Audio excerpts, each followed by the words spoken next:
Yo, yo, it's your boy Marky Marks Terror.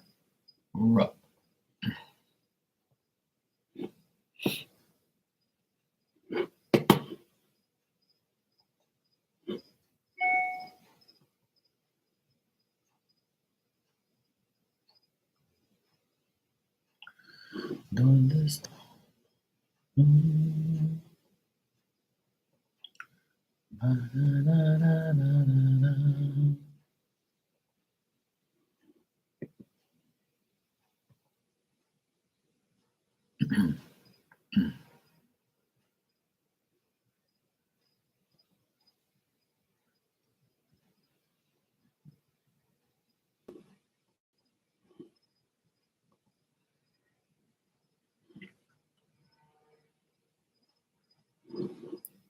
It's fucking hot too.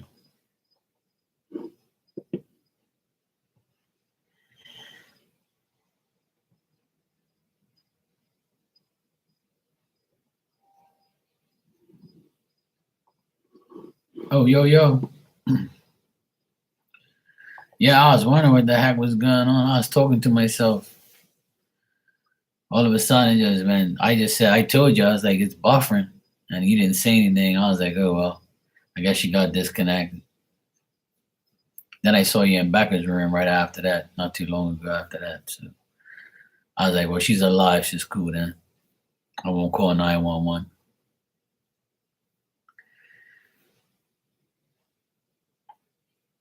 Yeah, it happens. It happens. I'm doing good. Having a good I'm having a good day so far. All is good in the hood. Oh, isn't that nice? I'm seeing my mans tonight. That's good. I'm glad. Glad you're happy and not frustrated like I first met you. When I first met you, JP this, JP that, JP that, JP this. I'm like, oh my god, this woman drives me fucking nuts. I don't know. JP is just a person. Just a person. I don't know. It's tonight. Okay? Tonight's his birthday. Birthday sex. Da-da-da-da. Birthday sex. Da-da-da-da. What sign are you? Oh, yeah, you're Leo. Oh, yeah, no wonder. Yeah.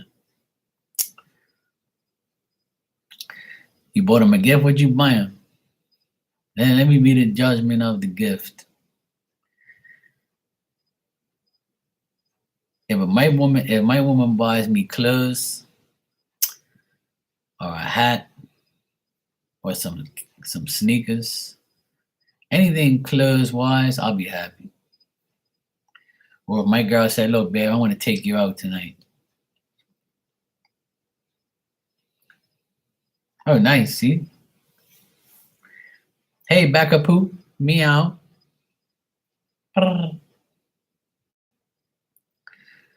That's nice. Nice jacket, mint green sweatshirt. Sounds good. I'm sure he'll like it. If he likes like clothes and shit, and he's like a a baller like me and likes clothes, then yeah. I couldn't resist. I actually ordered a really cool red Adidas jacket, pinstripe Adidas jacket, a red one with black pinstripes, and it's got like a big ass Adidas thing going across. I got it on sale. I didn't need it, but I was like, fuck it, I want it. Why not? I always have this thing, you can never have too much clothes. I think I have too much, but I just want to get more. I don't care. Fuck it. I've worked hard. I haven't been away in 3 years. I'm still waiting for this stupid unvaccinated bullshit to go away.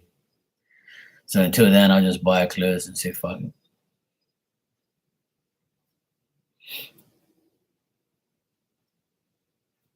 Oh well. I also got 4 new hats. I got this cool hat that has like Saturn. It's got Saturn right here. It's got like the moon, the stars, and all this wicked cool shit. Can't wait to get that next week. Some hot shit.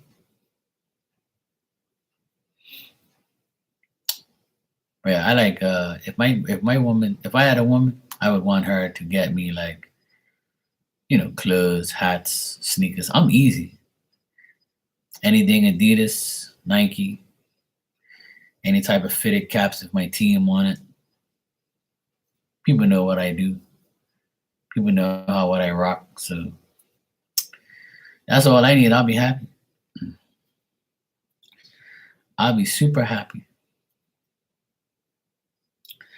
Becca, I see you just donated. What you want now?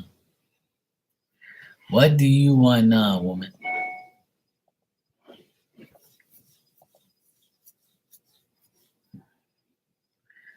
Becca gives me the heart. I know you love me. It's cool. I love you too. Just don't tell nobody. You might get jealous.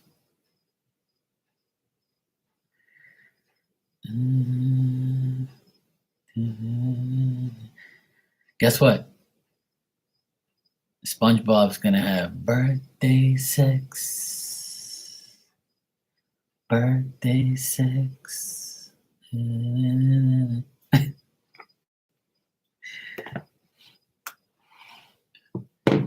Her and Snail gonna have that birthday sex. Well, when you're not mean to me, I'm never mean. When have I been mean to you? When? When have I ever been mean to you? I know you love me. I know you do. I love you too when you're asleep. When you're asleep, that's when I love you the most. Because that way I ain't got to deal with you because you're sleeping. I ain't never been mean to you, ever. Never, ever, ever been mean to you.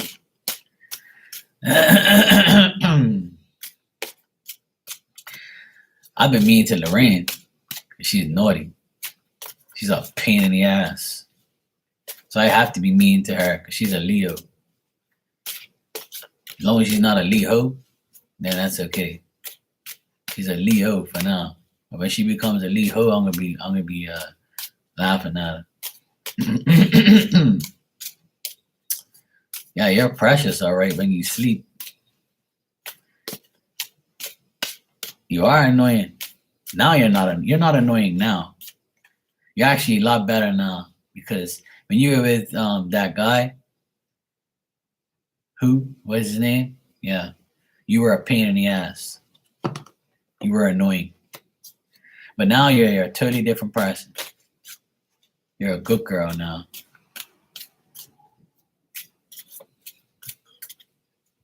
Yes, I'm your little angel.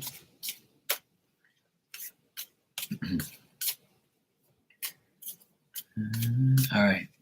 I want a January for March. Let's check.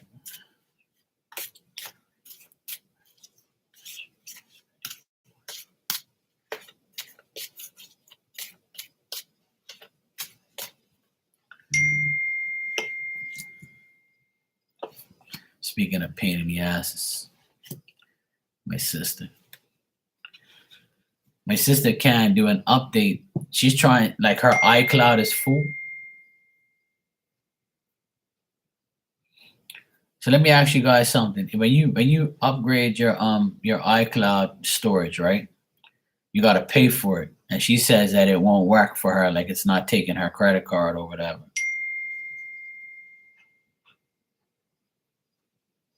She's so daft. I told her just sign up and get a PayPal account, and she's so retarded.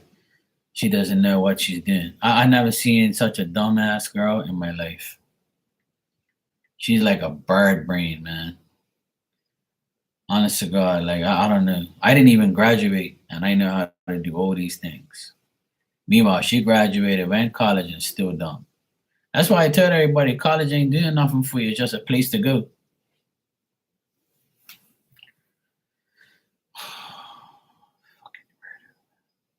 Now she wants me to buy her an iTunes card, but I don't know.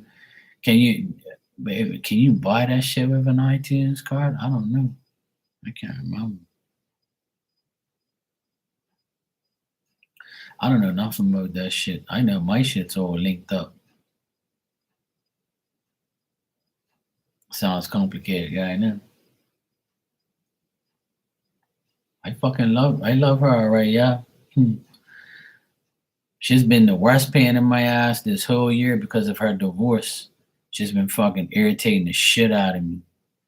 Cause he used to do everything for her, like, all the technology shit. Now she comes to me, aggravates the shit out of me. And look, she's been having all this time, but now that I'm online, she wants to aggravate me. Have boundaries. I'm got your boundary, alright.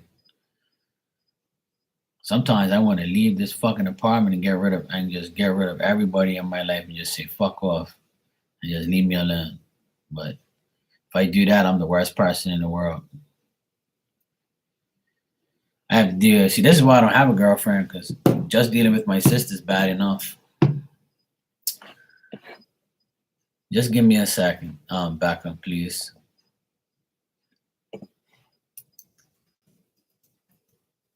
Let me just do something real quick here for this fucking.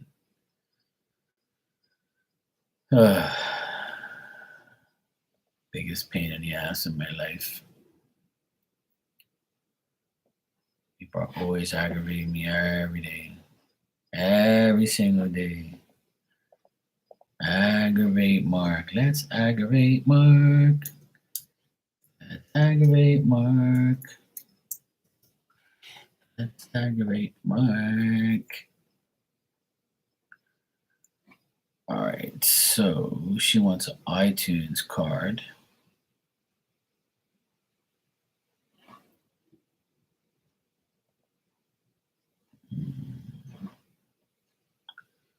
Just give me 1 second.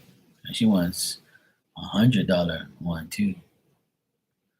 See, and they charge you like $15 extra just for the iTunes card. You're giving me tax. I'm gonna get interest off this shit. I'm gonna tell I want interest. I want interest. I don't care. I want interest.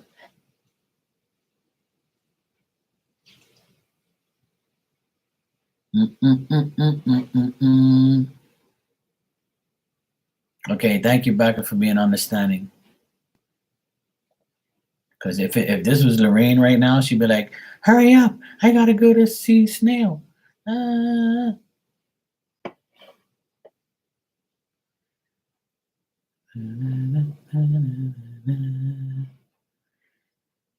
Okay. All right, I ordered the card. Hopefully this works. Now I just need to get a confirmation. And I'm good to go. Email delivery. Yeah, whatever. Oh, just shut up and leave me alone already. All right. Email delivery. Da, da, da, da, da, da. Okay. Payment authorized. iTunes card. Blah, blah, blah. Okay. All right, cool. All right. Let me just text this Dodo.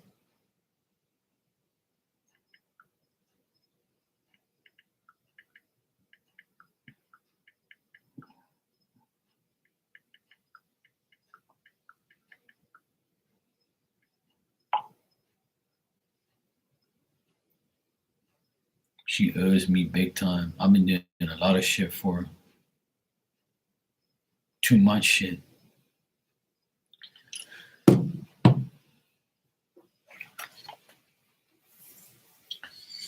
That's cool. All right. All right, Becca. For the month of March, looks like your finances will be good. You'll feel very safe and secure on that. Family matters, family situations. when you say family, I know you're how your family is, but you and your son, you'll be fine. Um, your mom, your brother in spirit, they're helping you out. They're going to make sure you're secure. They're going to make sure you get everything you need. They're going to be dwelling in your home, like I always tell you. And as you're getting older, you're getting more experience.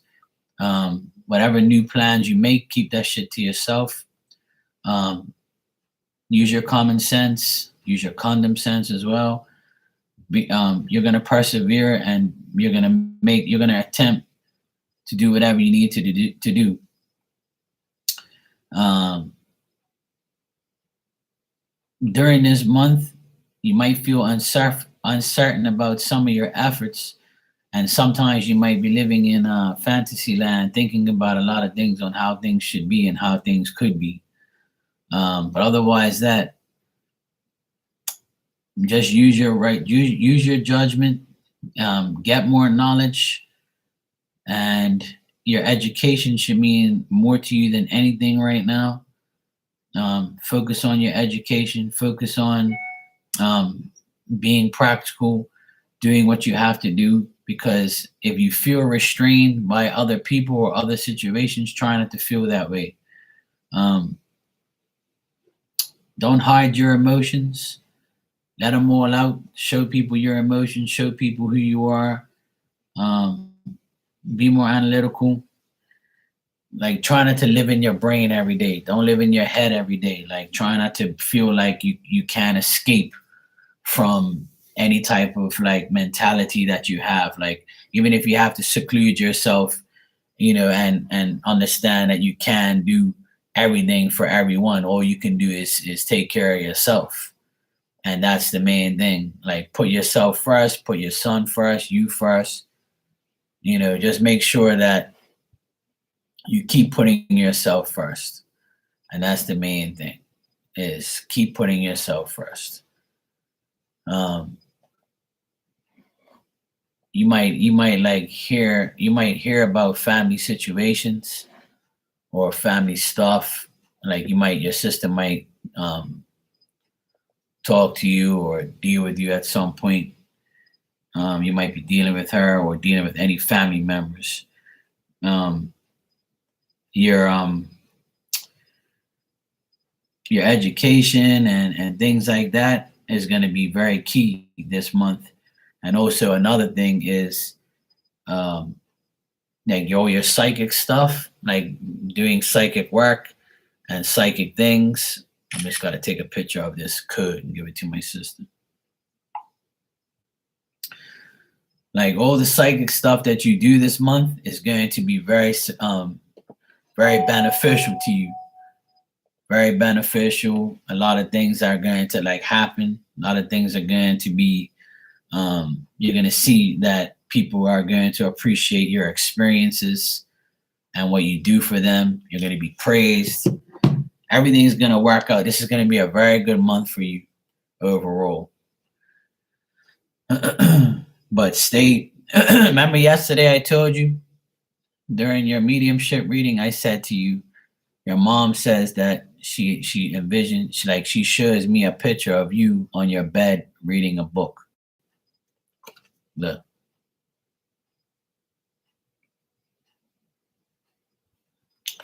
It's the High Priestess card, by the way. So even if you're sitting down, laying down, whatever, get into the books.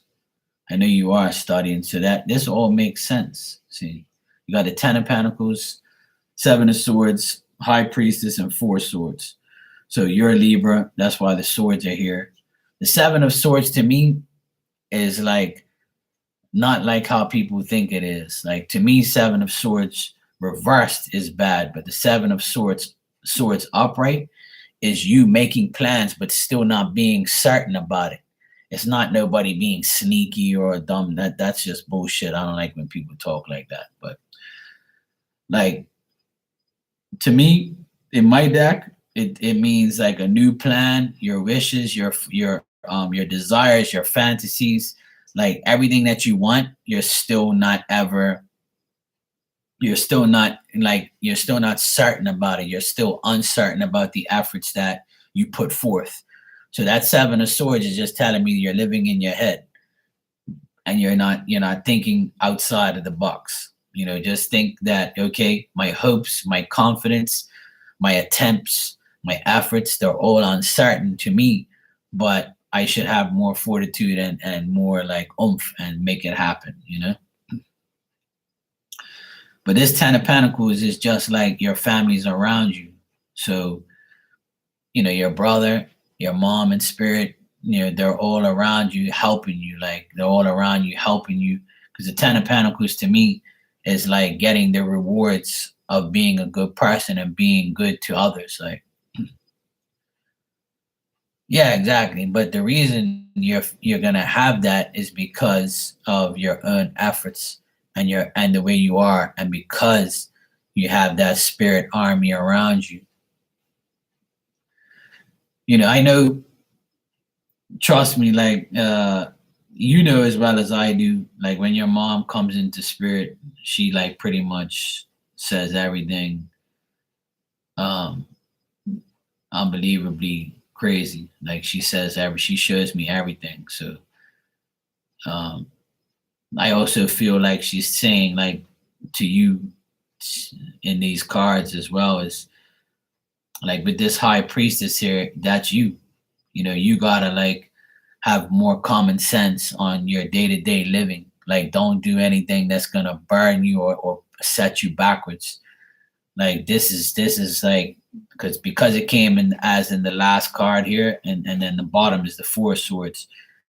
It's telling you like don't burn yourself out, but pace yourself. And see, that's why shit happens to you, like where your phone died and it gave you a couple days break. Like your cord died, so you couldn't charge your phone, so you had a couple days break. The other day it was a snowstorm. The other day it was this. Like it doesn't, like you're not, spirit doesn't want you to like keep doing it every single day. You see what I'm saying? It's like they force a break in you. Whereas me, it's opposite. I end up finding a way to come on here every day, or try to come on here every day.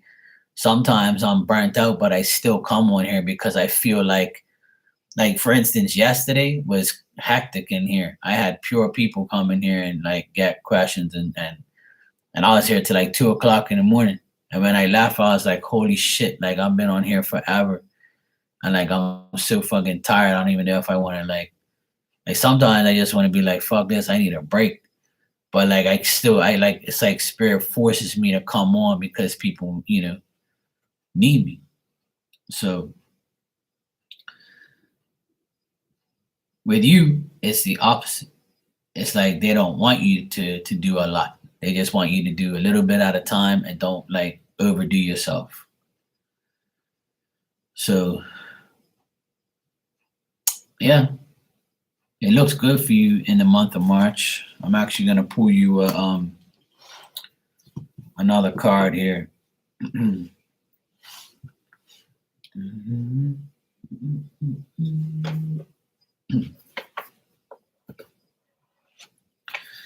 Yeah, I mean, it's not a full-time thing for me either, but when you're needed, you're going to show up, is what I mean. Like, you don't have to do it every day.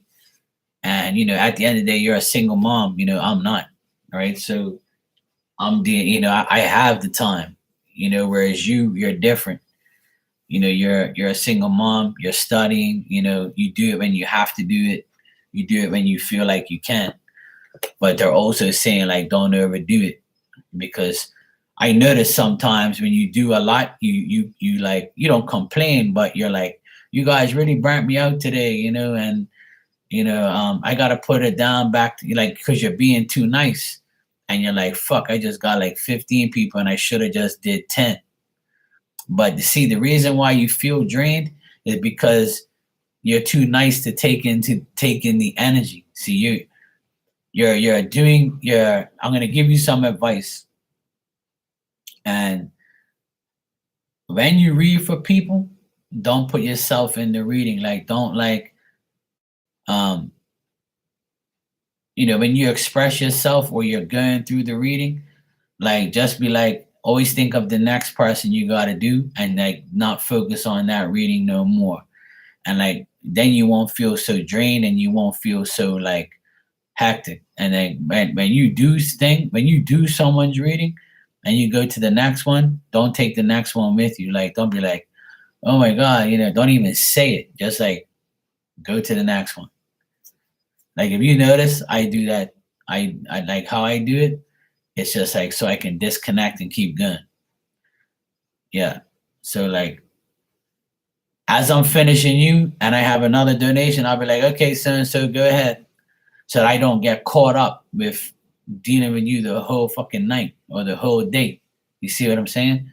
So like I know you do the same thing sometimes. Like I watch you sometimes and you're like, okay, next is so and so. And then next is so and so. But like if you have a set thing where it's just 10, then just make it 10. If somebody comes in there at number 11, you have to really like, set your boundary and say, look, I just can't. If someone doesn't come in, then I'll do you. But if not, it's 10 and that's it. Like, so don't try and like be too nice. Use your common sense and don't get drained. But you did do that in the beginning though, but then you started to be too nice. And I know how it is.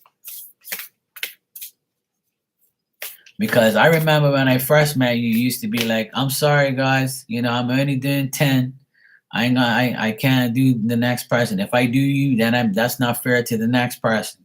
And then sometimes you slip up and you're like, all right, I'll take it. Yeah, I know. And yesterday that's how I felt. And I was gonna say like, you guys need to calm down, like, But nobody was impatient in my room yesterday. I was shocked. I was absolutely shocked because I got bombarded yesterday. I don't know if you were here like watching it, but like it was like bang, bang, bang. And I was like, and people won't even like sometimes they don't even say, hey Marky, I'm gonna donate. They just donate and think that I'm gonna be like, okay, yeah, I'm gonna stay here till fucking 2:30 in the morning and just keep doing questions all damn night. That's okay. You didn't even ask. You just fucking threw the money at me and say, yeah, you read my shit. But it's cool. I understand. Like people are not the same. Like people just don't think. They just say, yeah, Mark would do it because he's so nice to me. And then that's how they're starting to treat you too. Yeah, Becca's a sweetheart. She'll do it for me. Like last night I was like, what the fuck, man? Like where the hell would these people come from? At one point, I had 13 people in here. I was shocked. Like, I hardly ever have that many people in here. Like, I used to back in the day. But, like, I haven't had 13 people in here at the same time for a long time. Like, I don't need a lot of people in here. I don't want a lot of people in here. 10 is good enough. Or 10 throughout my 3 hours is good enough. But they're not always in here at the same time. But yesterday, it was like they all came out of the woodwork. Yeah, did they ever?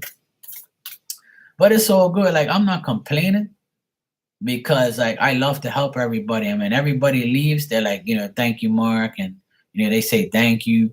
Some people came in here and just like gave me a donation just for the hell of it and just say, thanks for everything you do. Like, and it baffles my mind sometimes. I'm like, fuck, really?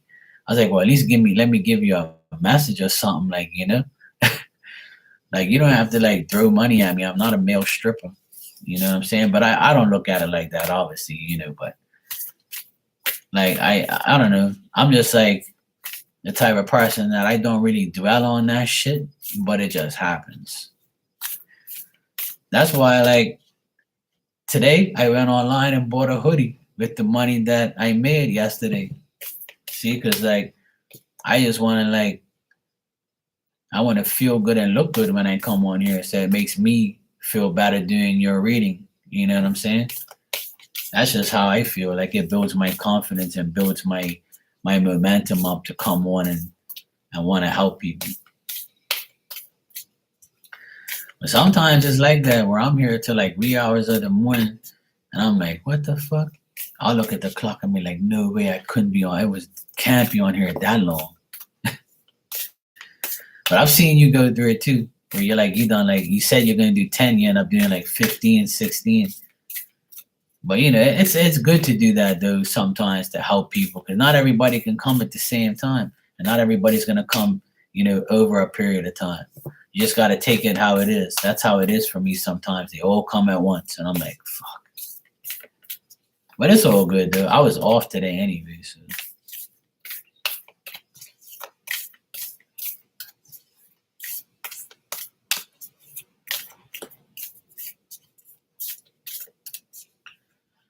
All right, let me see what your Oracle message is here. Oh, see that? This is twice. Looks like you're gonna be getting some moolah. We're talking about money. Looks like we're gonna get it. Looks like you're gonna get it. I mean, I already got mine.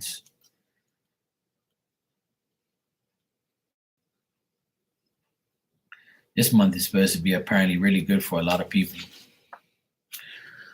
It's already good. Look at the card you got. Coins. Abundance. I pulled this card for somebody the other day.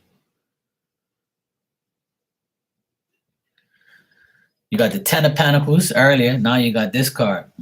So it says, finally, all your hard work, whether it be through sheer hard work, prayer, or positive affirmation, has paid off. Was it you? Yeah, I thought so. Prepare to reap the benefits for a lot of abundance. It will be showered upon you. While this abundance may not appear to be in the form of energy we call money, you could be amazed both at what comes to you and the unique ways of how it appears. Receive the bountiful gifts from the universe that bestows upon you with gratitude. This is a great time to start a new business venture, shake hands with a new partner, or deal with that is being offered, or on a deal that is being offered. Keep your mind focused on the positive and do not deviate into negative thinking, and you'll never go without. Heads or tails, you'll win. Your desires are coming into fruition. Stay positive and open to new things. No need to focus on money. You will be supplied with what you need. Be careful what you wish for. Understand the law of attraction. That's nice. I like that. I like the way they put that. See, and that's the thing about you I like. You don't make it like, see how we guys don't make it about money? I've never heard you say anything about money on your chat. It's just like me. I don't really like dwell on money. I don't give a fuck about that shit. Like, at the end of the day, we just want to make sure that we're helping people, and that's all that matters. I think that's the air sign in us, I guess. And that's the reason why I entertain you and I talk to you, because you're not a money hungry hoe like some of these people that I met on here. And that's one thing, like, that's why you're gonna get these blessings like I have got all my life. Yeah, I know. I noticed that about you. I like that about you because I'm like, yeah, she never talks about money. Like, but it's good though. Yeah. Yeah, I know. But even though it's a hobby, hobbies make money too. Like, but the thing is like last night I made a good bit of money and I was shocked. Like, I didn't even, you think I'm sitting there adding it all up? I didn't even add it up. And then the next day, like when I got up and I was checking my emails and I'm like, what the fuck? Like, this is weird. I was looking, I was like, holy shit, all these people like donated to me. I didn't even know. And I was like it just like blows my mind sometimes. And I'm like, this is weird. Like, I find it weird how it happens. I did the collab. I gave you half without even mentioning it. I did it automatically. Yeah, exactly. And I never told you that I wanted money either. When you sent it to me, I was like, all right, cool. Whatever. I didn't say, hey, I need to see this or I need to see that, or you robbed me or something. Like, I never make it about money. I don't like that shit. But in the past, it has been that way. It's sad. But it's weird, like, because you end up finding like-minded people, and that's a good thing. Like, and that's why, like, I respect you at your age and what you do, like, online. It's similar to how I roll. Like, I don't make it about money. I make it about helping people, and that's the main thing. And that's what that card pretty much said. And that's how what your reading said. Like you're gonna get abundance not only through money, but through energy and through like blessings through the universe that'll make things happen for you. And that's what happens with me. Like I always find a way. Like, and it's like now my life is not based on money. It's like I probably have more money now than I ever had in my account because I bust my ass for it. But I haven't been away in 3 years, so I haven't really like been on no trips and spent thousands of dollars. And 'cause that's where the majority of the money I spend when I go away. Like when I go on a trip for like a week, like I spend a good bit of money, like because I hardly ever go away anymore. But I haven't been in 3 years because I'm unvaccinated. But like even here, like I don't really spend a whole heap of money. Like I don't buy takeout and shit like that. Like I buy groceries. Like today, the eggs were on special for 4.99. So you know what I did? I bought 3 dozens of eggs, but I went to 3 different stores because you can only get like a dozen per person, right? So I stopped at 3 different stores on my way home and bought like it was on sale. So I bought like 3 different dozen and gave my sister a dozen for the kids and her. Hey Amy, how you doing, sweetheart? So like when shit's on sale, I go buy more of it so that way I ain't gotta worry about. So now I've got eggs for the whole month of March because I eat eggs every day pretty much for breakfast. Plus eggs are good for you. Don't let nobody tell you no different. So like that's the things that I do. Like I make sure I save money. I get everything for a discount or I get everything like for a good price. I shop around and I make sure I get everything I need and I don't spend no unnecessary money. Like that's just the way I roll. Because I was never brought up like that. My mom and dad still were like that. Like we find the deals. There's always deals, but see, people live amongst their means and then they like, they buy unnecessary shit. I mean, it's like me. Like I ordered 2 hats and I bought a hoodie today. I really don't need no more fucking clothes. But it's a reward for me. Like it's what makes me happy. At the end of the day, I'm gonna fucking die one day, but at least I get everything that I want as well. You know what I'm saying? I don't have no kids. I don't have no serious bills and shit like that. I just pay my electricity bill, my tax, my payroll tax, my social insurance for my company, all my company bills and shit. I pay for my phone, my internet, my cable, my fire stick, shit like that, like monthly bills. I pay for all those bills every month, no problem.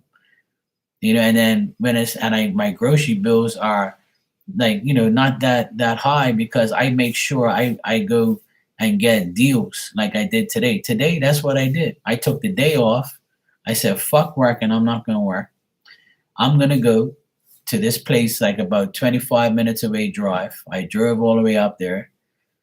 I bought fuel. I went to this nice place that has like bargains. I bought like a big ass thing of laundry detergent for cheap. I bought eggs for cheap, and I did groceries. I got my necessities. And that's it. And sometimes I'll cook. Like today I cooked pork chops on the barbecue and I got extra pork chops so I can eat them tomorrow for lunch. You see what I'm saying? Like I always buy, like I don't mind eating the same thing twice within 24 hours. There's nothing wrong with that. You're eating food. You need the food. So why? So like I'll buy like a pack of shit and then like eat the same thing twice and I don't care. Like, but I always make sure I get deals and I don't eat like amongst my means. I'm not the type of person that lives amongst their means. Like I don't do that. That's just like not good to do. Cause you never know when you're gonna need that money. You never know when you're gonna need that shit. So yeah, and that's the thing. Like I've been eating a lot of fruit and different foods and cheaper things, cheaper brands. Doing things like that. I've been trying my best to save money and to not like, live unnecessarily. Not like I was before, but you know, things like that. Yeah, that's the way to live, like to me. Like because the way the world is right now and how high groceries are. See, the grocery stores are very tricky. See, in Bermuda, Every Tuesday and every Wednesday, there's 5% discount at the stores. So you know what they did? Today is Thursday, so there's no discount, right? So they put the eggs on special today because they know people already bought the eggs Tuesday and Wednesday on the 5% day. So I didn't buy eggs on Tuesday and Wednesday because I didn't need them. I still have like 5 left. So then today I went to the grocery store to get something, to get fruit or some shit. I bought fruit. I went to go get fruit today. So then when I bought fruit and I went to this other store, I was like, oh, fuck, the eggs are on special. Oh, beautiful. I'm going to stop at 3 different places and get 3 dozen eggs for 15 bucks. Any other day, they're $8 a fucking dozen. So I just saved like $7, $8 getting them all now because they're going to last me for the rest of the month. You see what I'm saying? So I shopped smart today instead of stupid.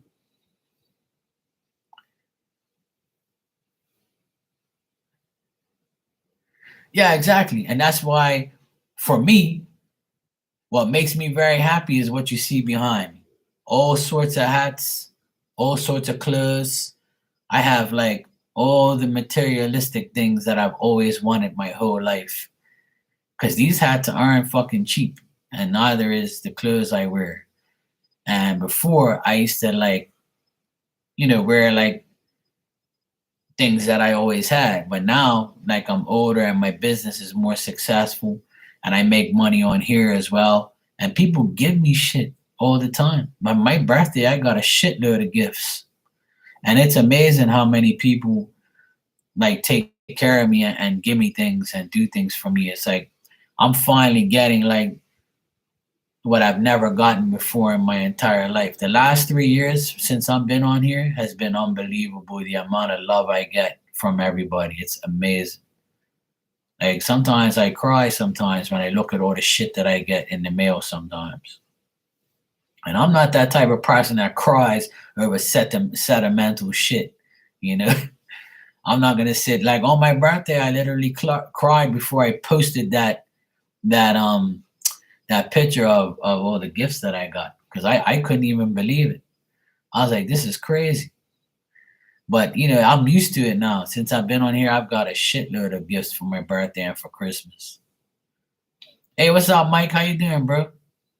Yeah, it's recognition, but I would have never thought, like in a million years, that this would be happening. Like so it humbled me a lot, and it made me realize that the more I come on here, the more I can help people, help myself, and get what I want, and still like speak to all my good friends and things like that. But if I just sometimes like I'll log off and I'll go to sleep and I'm like I can't believe all this shit. Like this is crazy. And like I see other like chat rooms sometimes, and they got like way more people in their rooms than I do, and they're getting the same respect with more people and things like that. So it's like with me, I don't need a lot of people, and I still have like the respect and the recognition from everyone.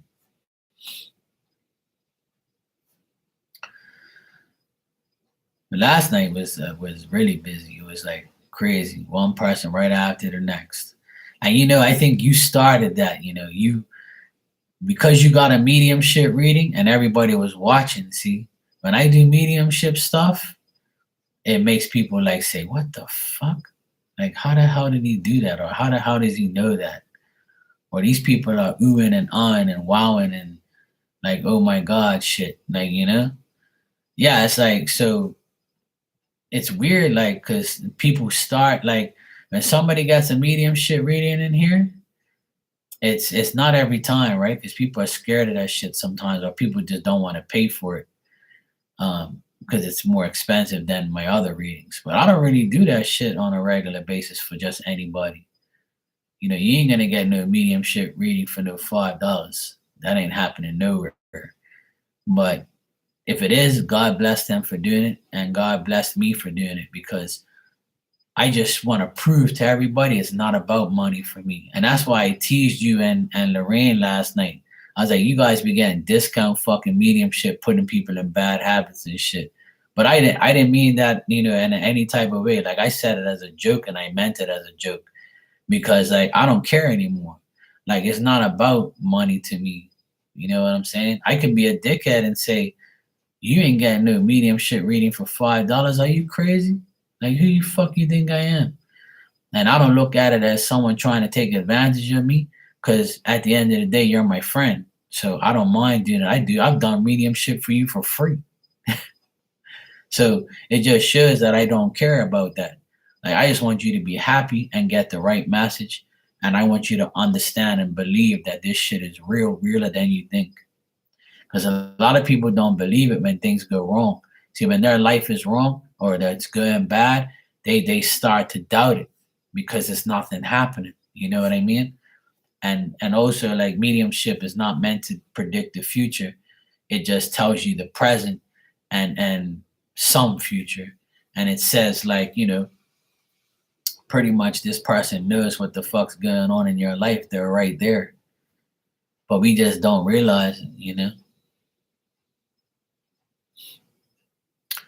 Well, I mean, it's easy to read with you because you're open to it. See, and your mom is so cool, man. She's one of the I would put her in my top 10 mediumship people to deal with, top 10 spirits in my lifetime.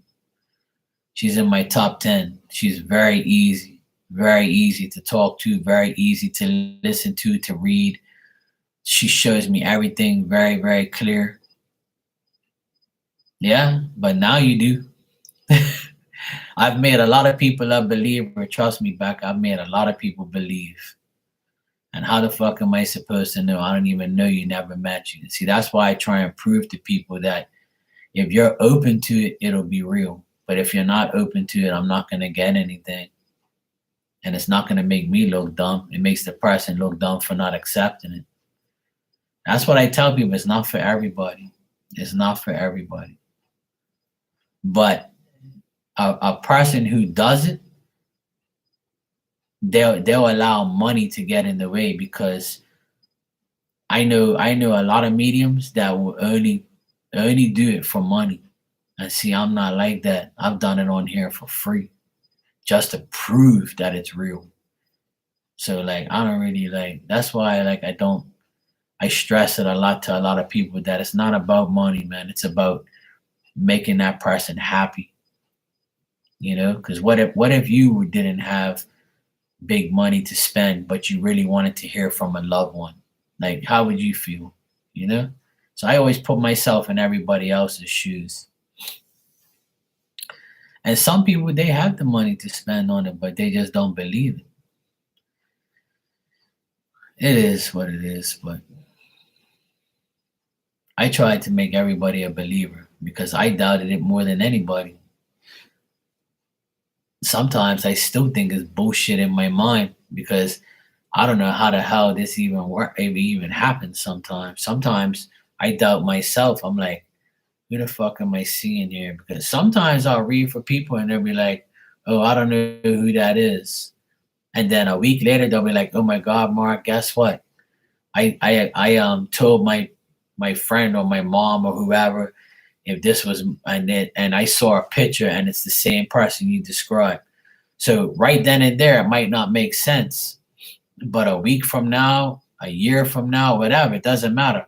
Or when you see that picture of that person, you're like, oh shit, this is the person Mark was talking about. So I get, but see, because you don't meet the person, like for instance, you never saw your mom, right? You never saw her. You saw her, but you don't remember her. So that's why, like, for the connection to be so real like that, it's a blessing. See, people don't understand that. People think that if you know the person, then that's the only way it's gonna work. But it doesn't work like that, because there's so many people that you don't know. You know, I've never met my grandfathers, Never. I've seen them both when I was a little baby, but I don't know who they are. But, I know they help me in spirit. And even the ones I do know, like my godmother and my godfather, I've gotten more powerful in mediumship the last 3 years since they've died, since my godmother died. Since my godmother died 3 years ago, that's when I became more my mediumship got more powerful because she like is helping me. I know she is because I'm like her the son that she always wanted type of thing, and we look alike too. So like, and she knows how much I love her and how much I care about her, and I was the only one to like really like care for her a lot. And I remember one day she tripped and I caught her, you know? And she says, if you didn't catch me, I would have fucking died or I probably would have broke my fucking bones or face. So like I feel like she's always repaying me in spirit, like trying to, and she's like me. Like she's up front, she says everything. And she's a Virgo too. So it's like I have a connection with Virgo people a lot, especially the women.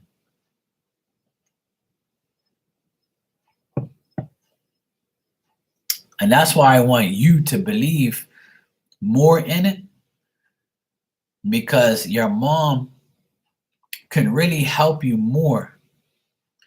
And see how your readings you get confirmation and people say back you're right, or yeah, that's right, or this is right. So you get confirmation in your chat rooms, right? You're not going to get it from everybody, neither am I. Nobody's going to be perfect. But the reason you get you're like you're doing good in your on your channel and you're successful, it's because of your mom and your brother. But you probably never realized that until recently. And trust me, it is because of them. Because they're the ones who show up. There's nobody else that I see. It's just those two. And your brother's starting to come around more. Like he did last night. He butt in. But your mom is like, she's like your spirit superhero right now. She's the one that's doing everything for you, whether you believe that or not. She is. She cares about you a lot, I can see it, man. She shows me everything in spirit. When she says all those details, people don't really get that shit unless the spirit really, really like loves you a lot and they know that you're on like the right path. Now, if you was like some dirty skank hoe and your mom was in spirit, she ain't gonna give you nothing. She's not gonna do nothing for you probably because she don't want you to be a hoe, especially if she wasn't.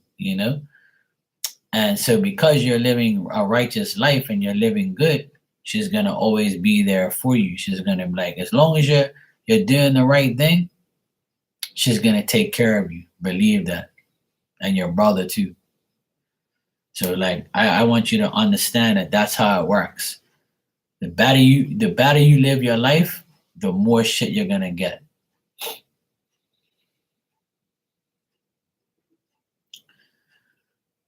Yeah, she might, but it all depends. It all depends if you had a good friendship with her or relationship with her.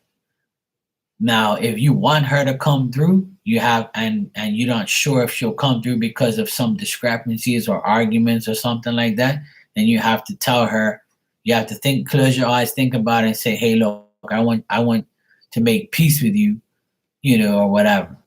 It happens plenty of times. It actually happened with your friend or our old friend, you know who I'm talking about. When she came in here one time, I blew her head off her top too. This guy came in and asked her for her forgiveness from this stuff one time. I should go back and look at it because that night was crazy. I couldn't believe it. I was like, what the fuck? Everything was just like bang, bang, bang. See, when they come through, they come through. But see, that's why I don't understand how she could talk shit about me like that. After all I did free mediumship readings in here for that bitch. Fucking who?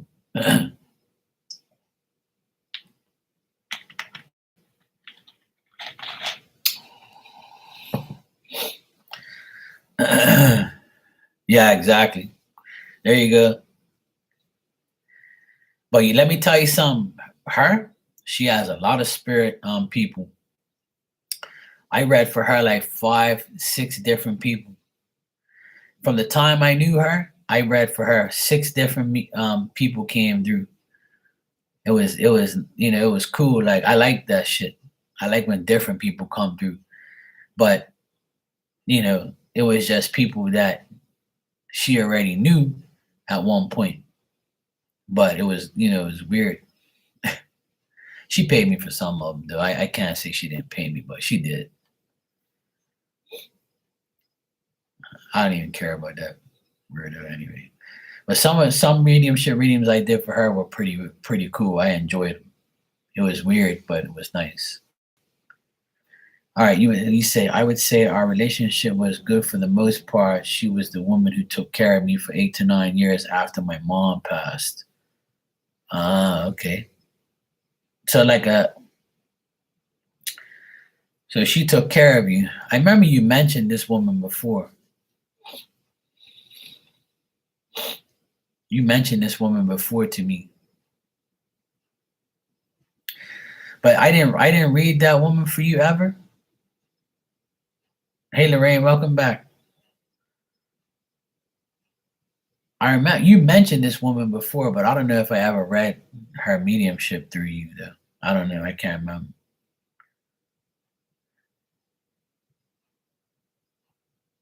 Right.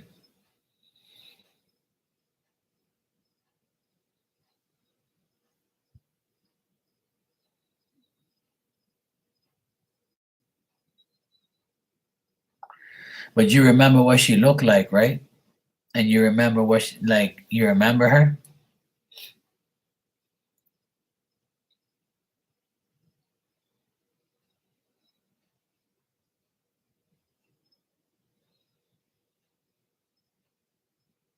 Mm. So what I'm trying to say is don't say anything. Don't say anything what she looks like. But I'm asking you, do you remember what she looks like? So if I were to describe her, you would say, okay, yeah, that's her. Oh yeah, okay, cool.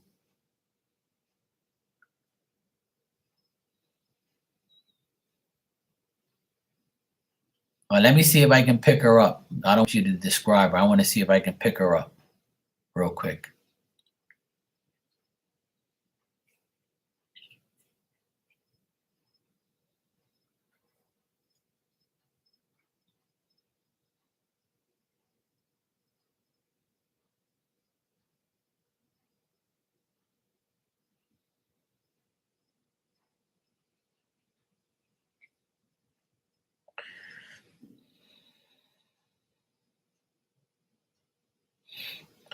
She's always getting ready for a D appointment. She's having birthday sex. You know what, Becca? Honestly, I'm getting 2 women here. So this woman Cecilia, she can also be hanging out with her mom. Now I'll describe the 2 women that I see. There's one woman and she's wearing a skirt and a blouse and she's got short curly hair. Well, not like it's not long, but it's like this and it comes around like that and it's curly, right? And then there's another woman next to this woman with straight hair, brown hair like that, and it goes down to about right here. And they both look alike. They look like they could be mother and daughter.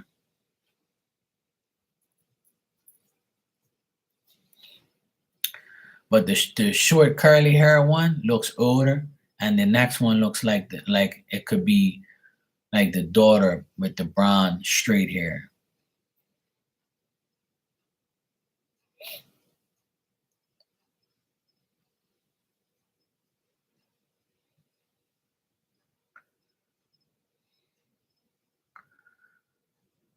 But they look like they have a significant age difference, like a 20-year gap. Like one woman looks like 40 and the other one looks like 60. but there's two of them, not one. They both are together.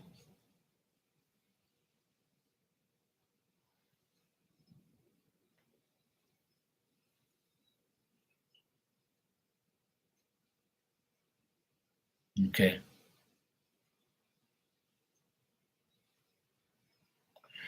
Like, so when Cecilia passed away, was she up there in age? Okay. Yeah, she's with another woman. Like, I don't know if you remember what age, because I'm trying to figure out like what's going on here age wise. Okay, well that makes perfect sense then, because I said the woman looks like about 60,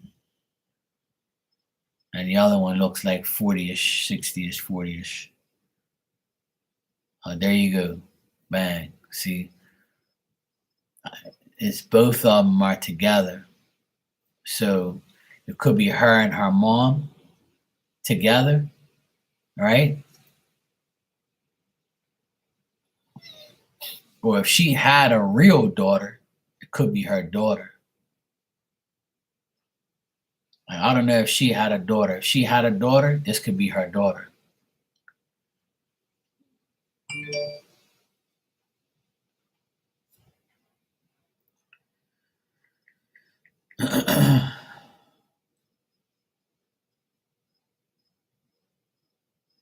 Oh, that's crazy, yeah.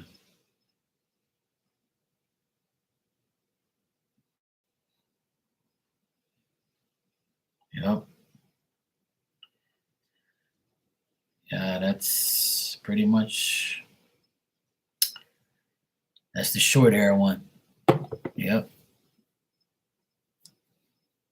There you go.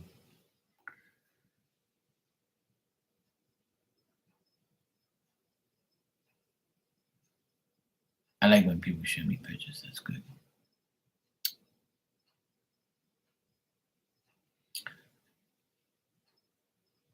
Just on Thursdays, I'm psychic. Just on Thursdays.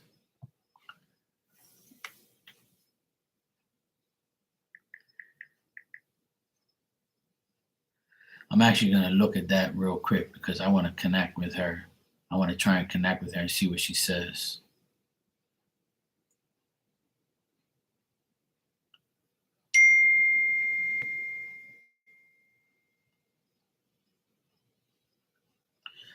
I swear, my sister's always aggravating me, and every time I'm doing something, she wants to annoy the shit out of me. Give me a sec.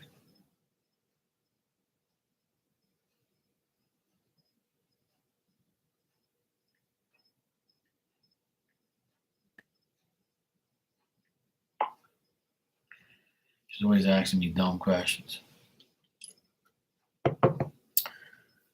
She was there for you through your entire pregnancy, yeah. Let me see if I can. Let me see if she has anything to say.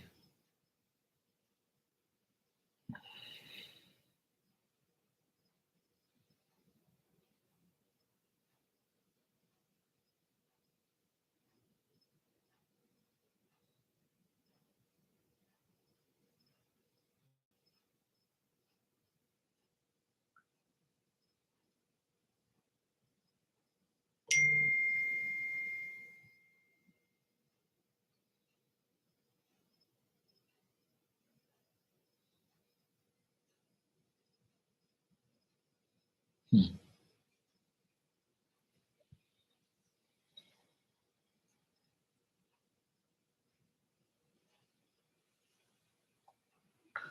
You know what she said to me?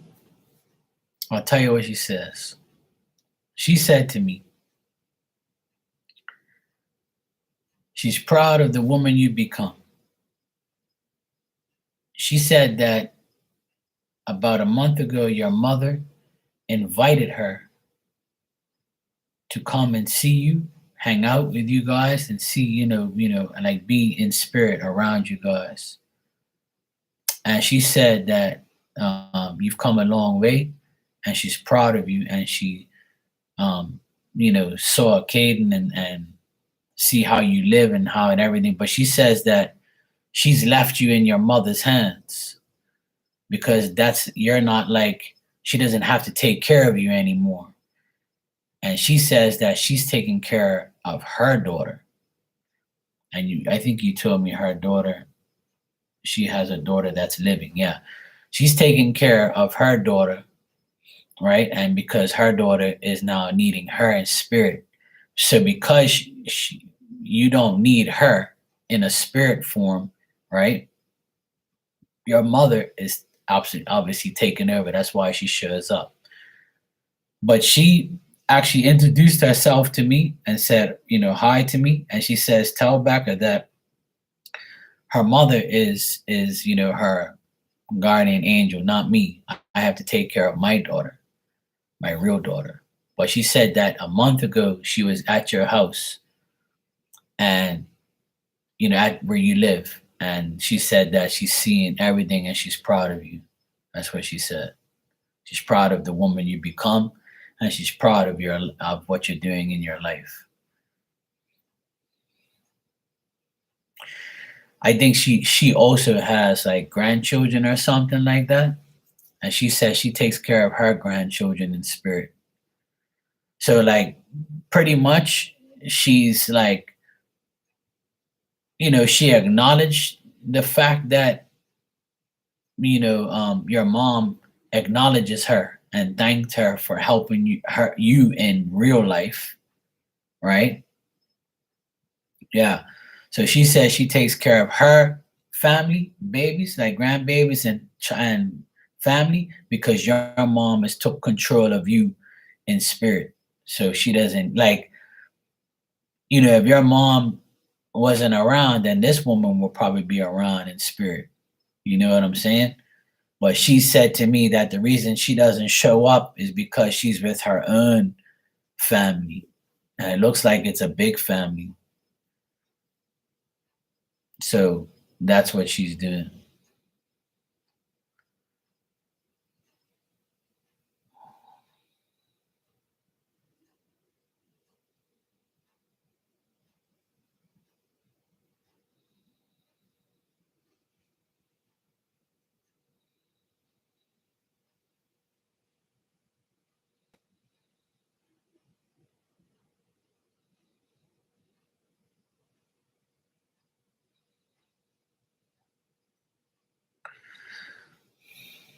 I don't know what she's trying to tell me now, but she said that I don't know if you like had a cat or a dog or something, and you used to play around with the cat or the dog or some shit like that. I don't know what the heck she's trying to tell me. But she says that when you were young, um,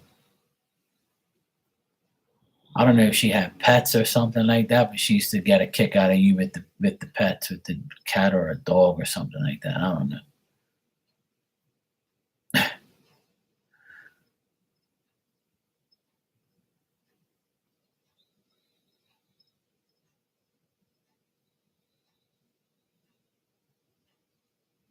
Yeah, dog. Yeah, dog. Sure.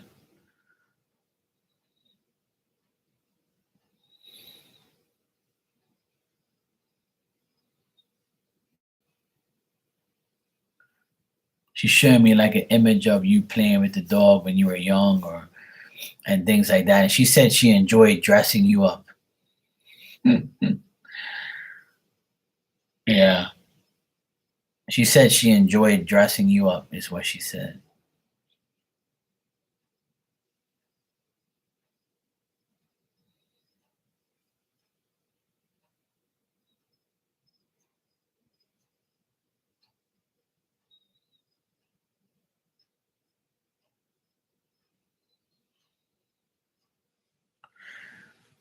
Like, did she have like a farm or something like that?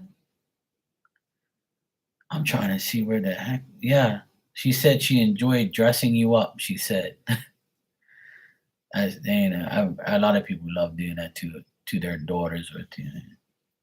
Yeah, okay, yeah. Because I'm wondering why I'm seeing horses and like farm type of stuff. Like, she looked like a farm girl, like a person who dealt with animals. I got a lot of animals around her, and like a horse. Yeah, like horses and shit and stuff like that. Like she dealt with horses, or horses. A horse was very significant in her life. I don't know if she took you for horse rides or something like that, or some crazy shit. I don't know. She's coming through now a lot.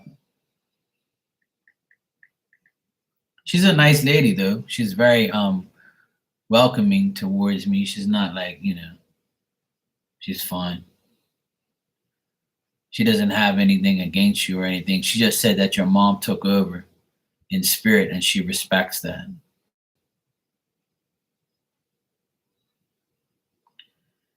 Yeah. See how I said the hair was straight but right to here? Look at that. See, I described her. That's so cool though.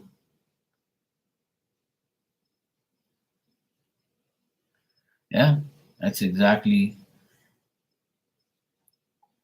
like the image that I saw.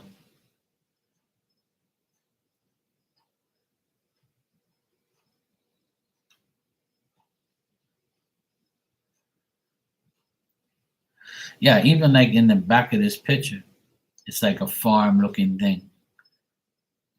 I just noticed that. Yeah, but it's like she shows me a horse in the background. There's a horse. She must have had a horse when she was young, or she must have had a horse at some point that was very, very significant to her. And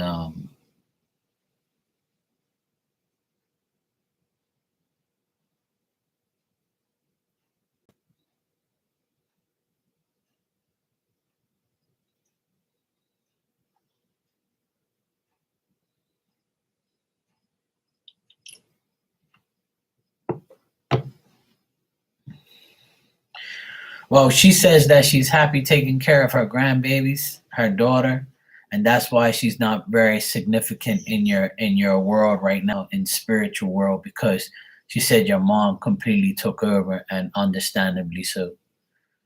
But she said about a month ago she visited your place. Your mom invited her over. So your mom obviously knew her, or like knew of her, or knows her now in spirit. One of the two. Like they've connected. Yeah, she seems very happy with her daughter and her grandbabies. And I think that where she used to live in the farm, she's still around that area if it still exists, the family. And I see her around a horse. I keep seeing that over and over. It's like a brown horse, and it's big. It's like an adult size horse, and it's big and it's brown. And like I can see like the area is big. It's a big farm area.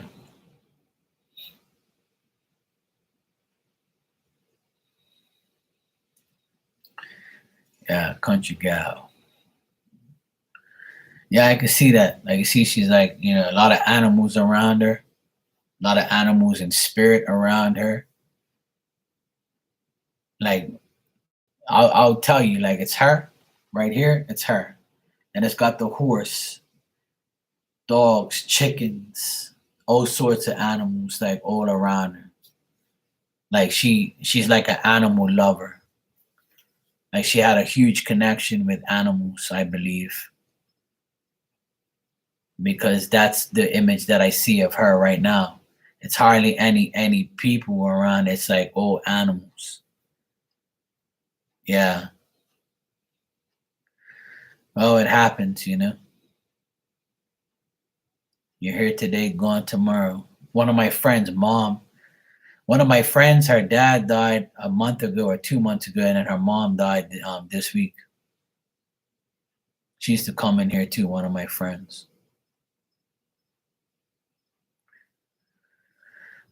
Yeah, it's annoying, but that's why like I'm so I'm so blessed to have my parents alive, even though they're a pain in my ass sometimes. But, I'd rather have them being a pain in the ass alive than be gone. But I always tell everybody, as soon as your parents go or somebody you love goes, you have them in spirit. So you have them forever. I know it's not the same. It'll never be the same as a physical presence. But if you can make their spiritual presence available, then you have no idea how powerful you can become just by having them in a spirit sense around you all the time. And if you're doing the right thing, like how they view you, then I feel like then life becomes better. They'll help you more because you're doing the right thing. Whereas some people tell me, oh, spirit don't have feelings. That's what you fucking think. When you die, you'll come to me and say that shit then.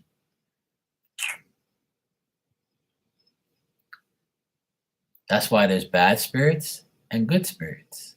Duh. And some spirits don't evolve. They can't do anything because they don't want to. See, God's not going to put them in that predicament, or they're not going to want to be whatever. I believe you have a choice. I believe you have a choice to be whatever you want to be when you die. I believe like you're allowed to come back as another person or another thing, or you can be in spirit and just help people and just hang out with them and just be in a spirit form, because you can't come back in a physical presence, so you can come back in a spiritual presence.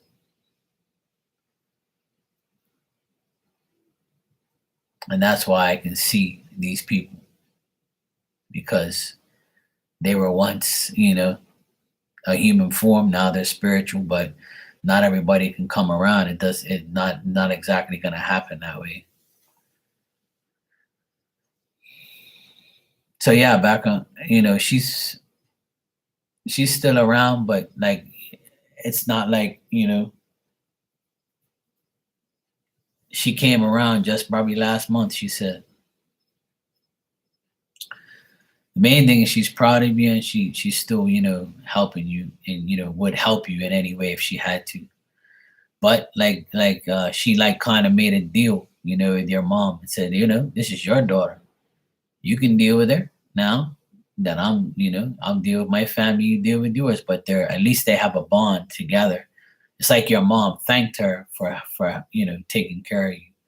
So I think they like reward each other as as a guest. They say, okay, you can come over and see Caden and Becca. You took care of them, you helped raise them for me, so least I can do is let you drop by and say hello and be here and hang out, things like that. See how like about a month ago you were saying, holy shit, I see all these numbers, I don't know what the heck, Jesus Christ, spirit, what are you doing?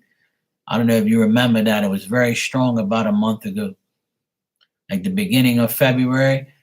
Remember how you kept seeing all those numbers and signs and it was going crazy? Like, that's the thing.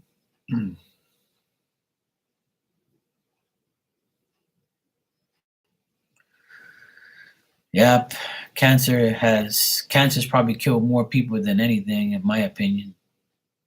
Besides drugs and alcohol, cancer is like probably one of the leading things that's killing people over and over.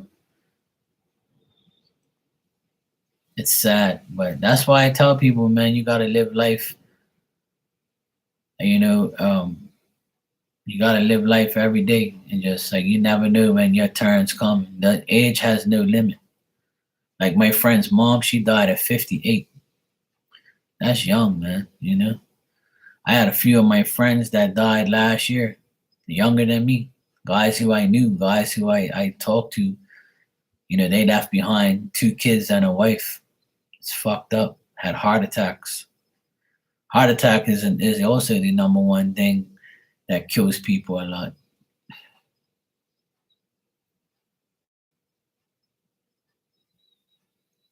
Yeah. Well, the thing is she's still helping. She's still helping in spirit. So she's still doing what she loves to do, and that's help all of you guys. She helps her grandbabies now. So like it's like they pass the torch. You know what I mean? Look, when you help a lot of people and you die, people get like kind of mad because like they say, how the hell did this good person die when they were doing all this good stuff? That's not your decision. You can be the nicest, decentest person in the world. You could be the shittiest, nastiest person in the world. But we're all gonna die at some point in time. Death has no, the only guarantee there is when you're born, you're gonna die. And some people live long, some people live short, some people are here today, gone tomorrow. And death should never be a bad thing.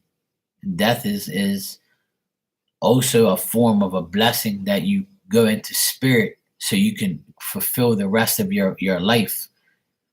You either help people or you come back in a different way, or you come back to help. I feel like you have a choice, but see, that's a huge decision to make because you're coming back to a shittier world you came out of.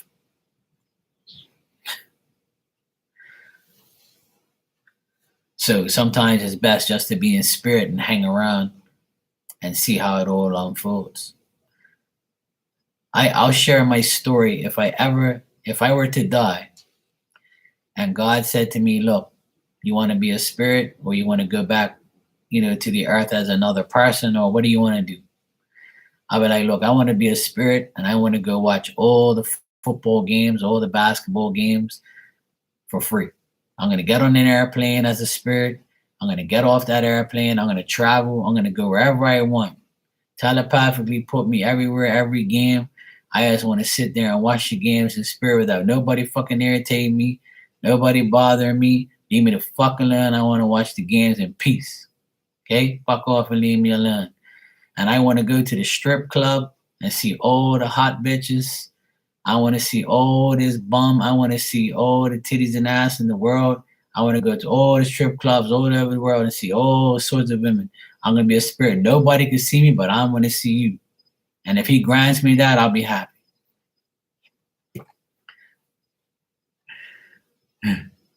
Mike. Yeah, see that one of my dreams already come true, bro, and that's seeing the Celtics live win the championship in 2008. That was one of my biggest dreams. And I saw my soccer team in Portugal win the championship in 2000. So two of my dreams have already come true.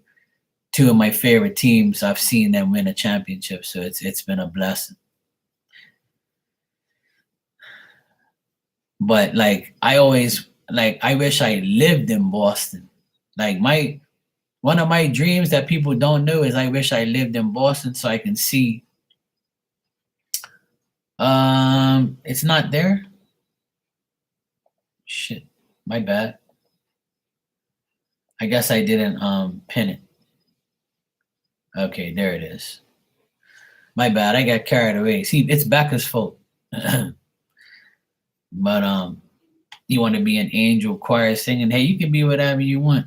It's all good. I don't know how it works. I think that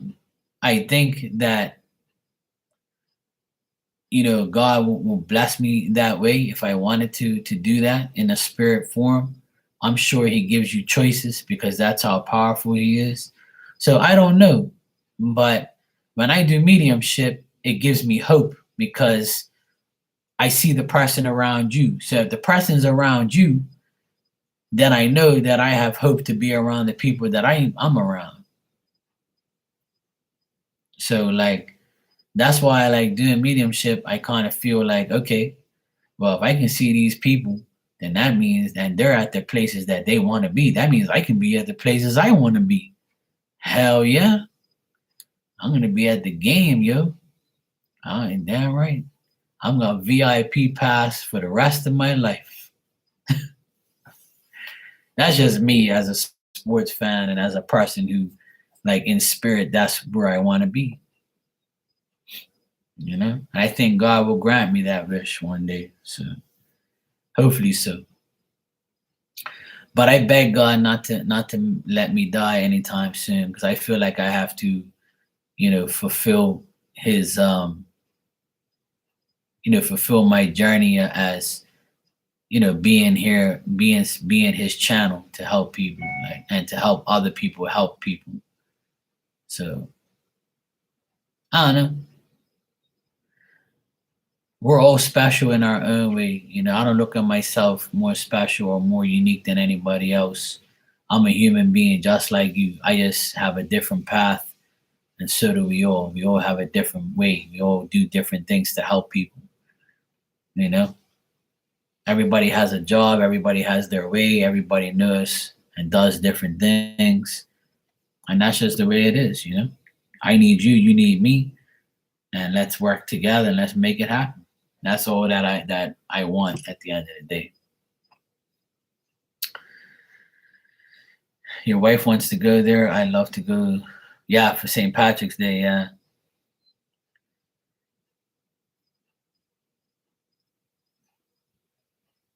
You can go ahead and ask your question, Mike.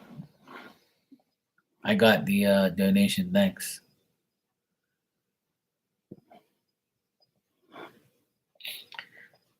I can't wait to go away again, man. I can't wait till stupid sleepy Joe Biden passes the law so the unvaccinated can go. Because I'm unvaccinated. I refuse to get vaccinated. I ain't got no time for that shit. So as soon as he says unvaccinated can go to the United States of America, then I'll be happy. I'll be like, yeah, baby. I'll go right online. Straight bean town.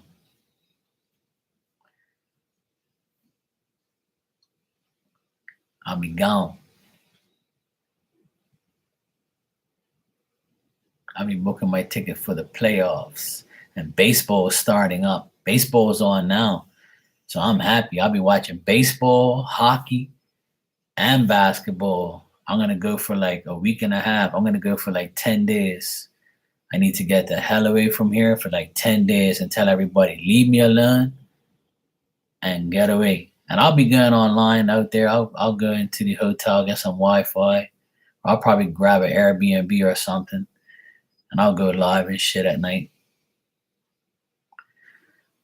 Yeah, I'm telling you, I'm gonna have fun. The next time I go away, it's gonna be 3 years I haven't been. So I just can't wait. This shit's taking too long, man. I want Sleepy Joe to hurry the fuck up and pass the law. It's already passed in the courts, but he's got to make it finalized. But he's so delusional, he's taking forever. They said April 8th, but they said now that it might actually be sooner. So I got to ask my psychic friends if they see me traveling this month. And if they're right, I'll buy them a gift. If whoever's prediction is right, I'll buy them a gift, or I'll give them a free reading or something. Or when I go away, I'll get them something.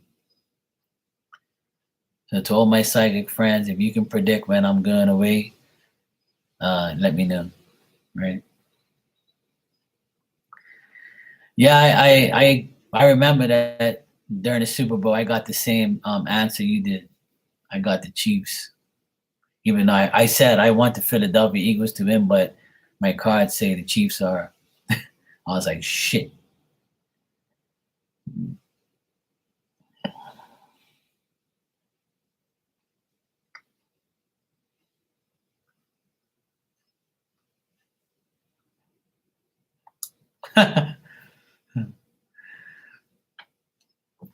Mike, I wish I can predict sports sometimes, but that's something that I've predicted half and half.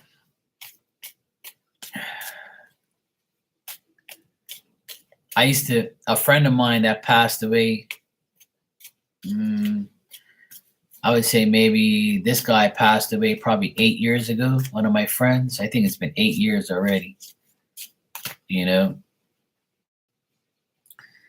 he used to get he knew I liked sports, and he didn't like sports that much, but he was a bettor. He liked to bet. And one day he says, "Hey, look, I'm gonna try a NASCAR." He knew I was like psychic and stuff, so he was like, "Look, would you use your abilities to tell me the answers to this NASCAR thing?" And I'm like, "Look, man, I don't use my abilities for betting and games and shit. Like that's not really something that I do." He goes, "Well, just do it this one time to see how good you are." And I'm like, "All right, we'll do it." I said, "Fuck it, we'll do it." So he put the paper in, right? And a NASCAR paper, and it only two were wrong out of the 43 cars. I got two wrong, and he won $1,200. That's how much he won. It was one of his biggest earnings. And then he says, "Come on, man, you gotta do it, man. You gotta do it again every week." And I said, "Look, man, I'm not doing that shit. That's not what my gift is for. Like, I don't bet on things. I don't do shit like that." And he's like, "Man, you're fucked up." I said, "Look, I told you, I promise you, I'll do it once, and I'm not doing it no more." So he would ask me, like, "Just tell me off your head without, doing something." I was like, "Look, that's the same shit." I was like, "I'm not doing that." He goes, "How the fuck do you not do it?" I'm like, "Because I don't care about that shit. It's not meant for me to do that. It's not meant for me to do betting and shit like that." But he won $1,200, and he gave me, I think, $100 or something like that. Actually, he gave me like $100 worth of weed. That's what he gave me, because I used to smoke weed back then. So he gave me like $100 worth of weed for getting him the win.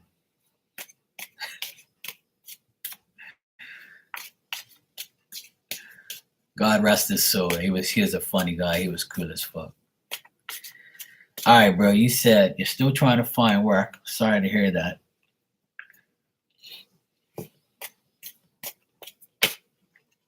All right.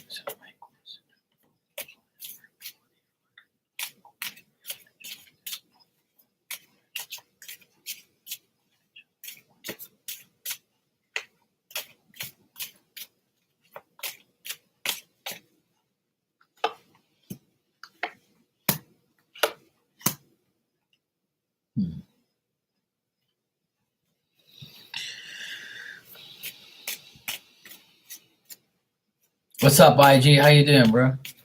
Good to see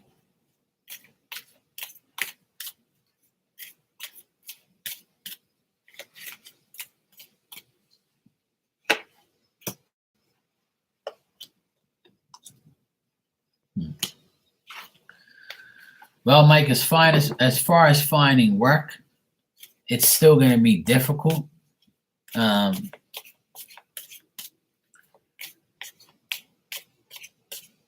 I feel like no problem, sweetheart. That's all good. I just want to, I just want you to know that it's for real. Like it's definitely there, and it's definitely like, you know. But like I said, your mom is so powerful that there's nobody else that's gonna be around you. Like, you know what I'm saying, and rightfully so. Mike, what I'm getting here is it's still gonna be difficult for you to find a job, but I think it's also because of you. Like, I think you see how you said, like, from your insecurities from the past, like you gotta let that shit go. And I know, like, I know that. Hey, Mia, how you doing? Okay, you're next after Mike. But Mike, what I get here, it's like I think that you're so caught up with your insecurities and stuff, and you're caught up with like the negative aspect of it. But there could be like a man who gives you like a side hustle or a job, but you can't lie to him, or you can't like turn it down. You got to take it. That's the only way you're going to actually um, have like a secure job. I don't know if that makes sense, but like there's a person that wants to give you a job, but you might not want it. But that's the only thing that's going to lead you to something else.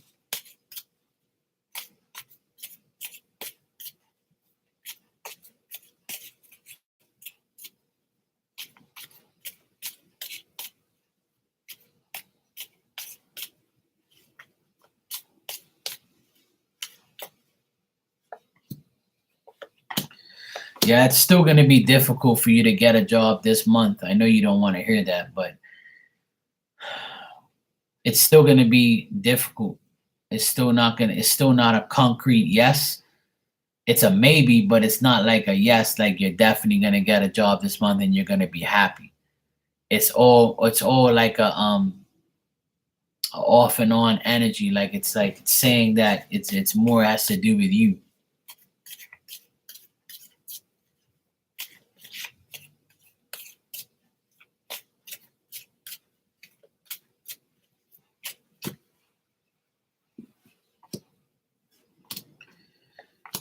April looks a lot better.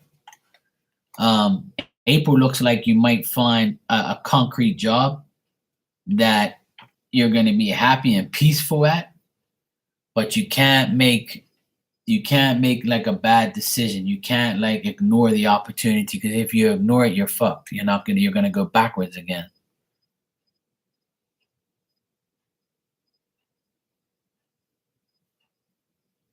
Yeah, exactly. But like as far as like getting a handout, like getting a job, like it's difficult. Like that's why I see the thing is see how you said I have to hustle and work for what I get, and I'm trying to do something different. See, this is what the cards are saying. It's totally up to you, Mike. You've got it. Like if you think doing the roof thing it's going to work, you can't go in already feeling defeated and saying it's not going to work. So the cards are saying like it's totally in your hands. You've got to make it happen. If you're looking for a job, it's going to make it worse. But if you want to take on that task, then go for it. That's what it's saying. You can't ignore the opportunity. So if you have an opportunity to do the selling roof thing, then it's an opportunity. It's something that's going to happen.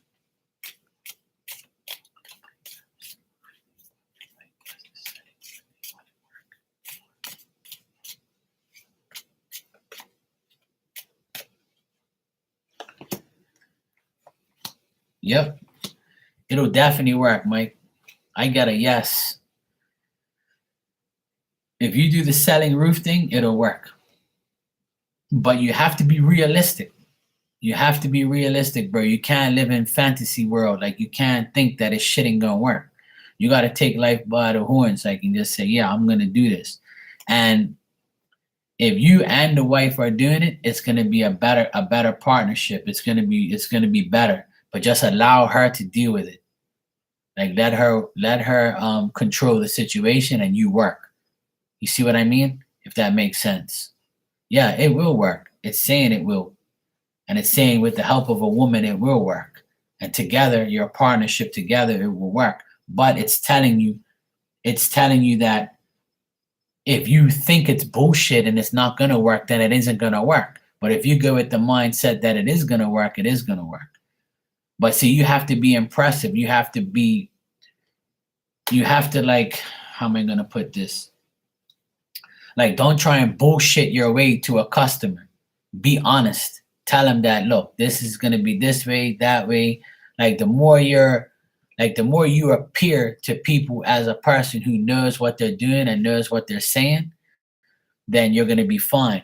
But if you like act like someone who doesn't know anything and you just want money, if you appear like a person who wants money and not work, then it's not going to work. And I'm sure you're not like that. But like spirit saying that you have to appear with substance. You can't appear with no substance because then people will look right through you. Because as you know, the world is full of bullshitters and full of people who talk to hear themselves. So in that field, because it's expensive to get a roof and to do those type of things, and in the construction world, there's always bullshitters, that people that do shitty work, and then you're paying all this money for trash. So spirit saying like make sure you know exactly what you're talking about when you get into this. Like take everyone's advice, get more knowledge about it. Know that when you do it for serious reasons. Yeah. And it's nothing wrong with trying something. The more you learn, the more you earn. So if you take this on, Mike, it's gonna be successful. But if you're waiting for a 9 to 5, it's going to be very difficult right up until April. But there's always a man that's significant to help you. A man, I feel like a man can help you get a job or give you a job, but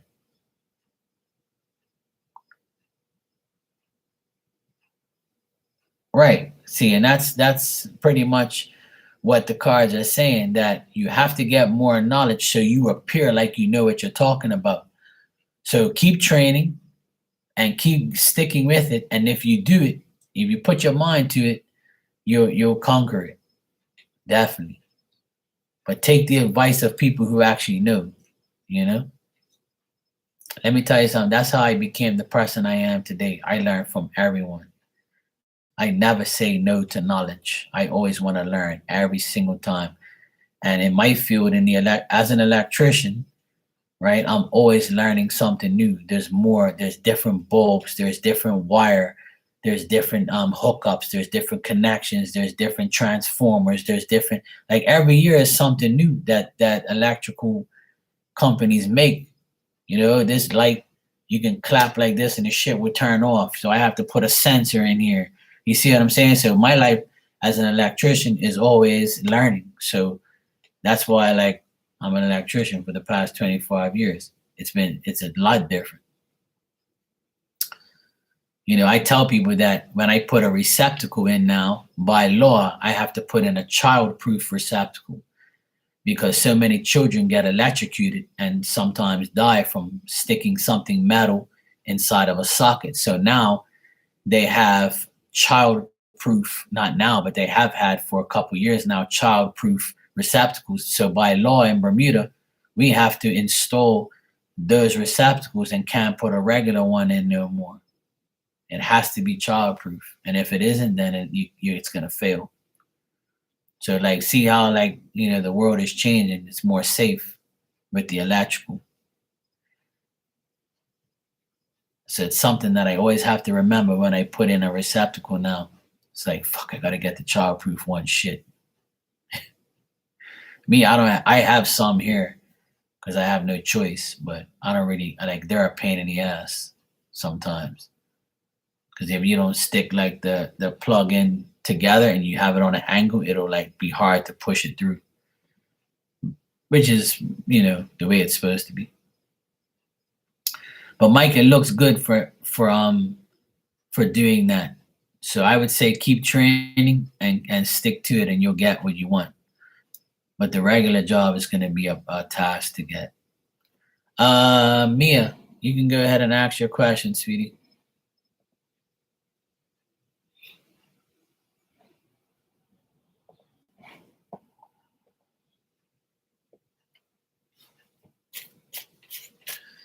This month is a good month for change and things like that. So, and to learn and to get more knowledge. This month is going to be like a lot smoother month for a lot of people.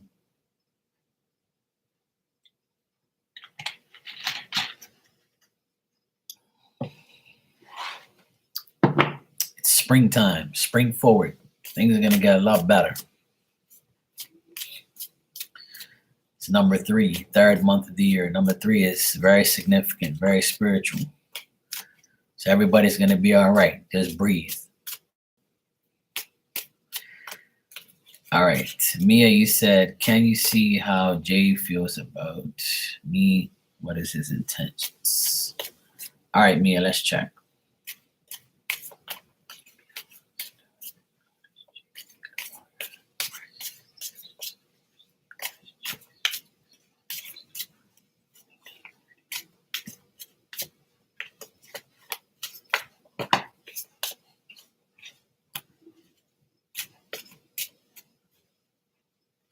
Hey, Jessica Boo, how you doing?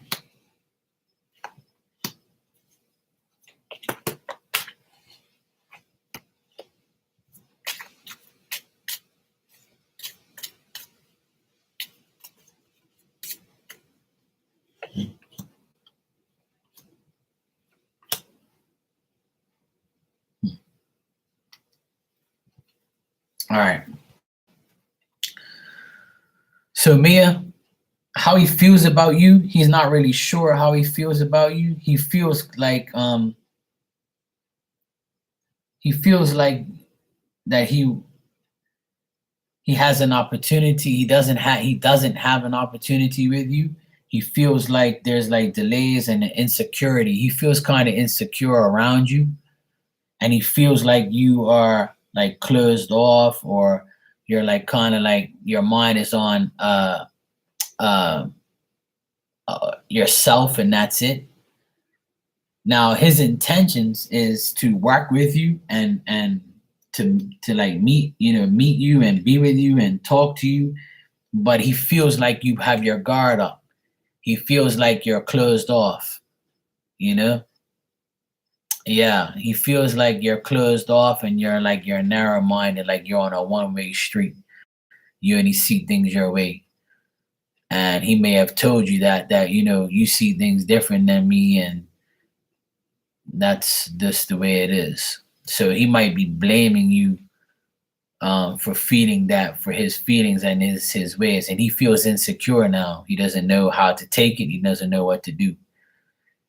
He was kind of hoping to overcome these misunderstandings and obstacles, but he thinks that you're going to be closed off to him now.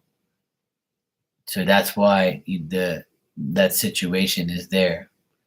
Like his intentions is to probably um, just wait and see how things are, but it doesn't seem like like if you guys had a misunderstanding about negotiating, or like talking about like how things were, or just things like that, like maybe he just looks at you like you're not on the same page as him. But he feels insecure about what how the misunderstanding went. He feels insecure, and he feels like he let you down. But he also thinks that you're like, yeah, yeah, that's pretty much, yeah, what it is.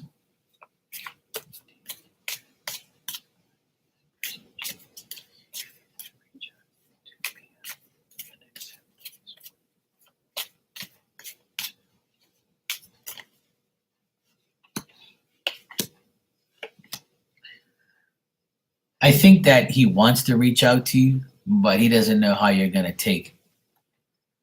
Like he's still disappointed with the whole misunderstanding and the whole thing. He's still disappointed him about it, and he's still like unhappy about it. And he thinks that it's going to happen again. Like I think that he's very considerate, and he's a nice person. And I feel like, he's concentrated on his life and his work, and he doesn't really have no time to deal with no drama. And I think in the next like week or so, he might talk to you, but he's contemplating on whether or not he should do it, because he doesn't want to get into another argument or another situation where he's disputing with you, or is like he acts out of impulse. It's like it's on edge right now. So I would say it's possible you might hear from him. I'm not saying yes or no. I'm just saying that it's a possibility you might hear from him in the next 7 days. But just know that he's disappointed with the whole situation, and he doesn't want to like make a mistake of saying the wrong thing, or going about any situation. But he seems like a nice guy, but it's just that he's disappointed on the misunderstanding that you guys had. So he might talk to you in the next 7 days, but it's no guarantee. I think he's thinking about it. All right, Mia.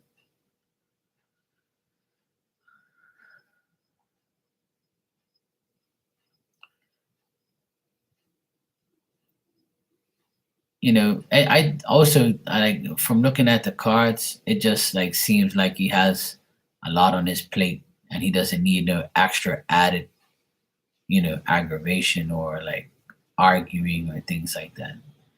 I don't think he's the arguing type. He seems very considerate. I don't really see like things like that. Like it didn't show in the cards. It doesn't show me like him having real feelings. Like his feelings are kind of like tarnished. Like what I mean is by that is like it's gonna take a while for him to actually feel for anybody because of like past hurt or just how he feels in general.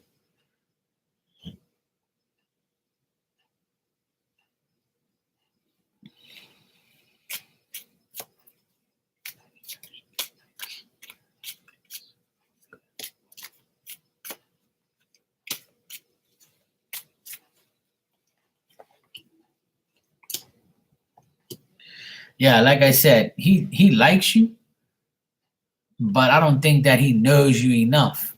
Like how long have you known him? That's the thing. Like if you've known him for like a month, 2 months, 3 months, 4 months, a couple months, then I think that the feelings are like okay, but like it's not nothing like I don't think like he's in love with you. 5 years? Shit.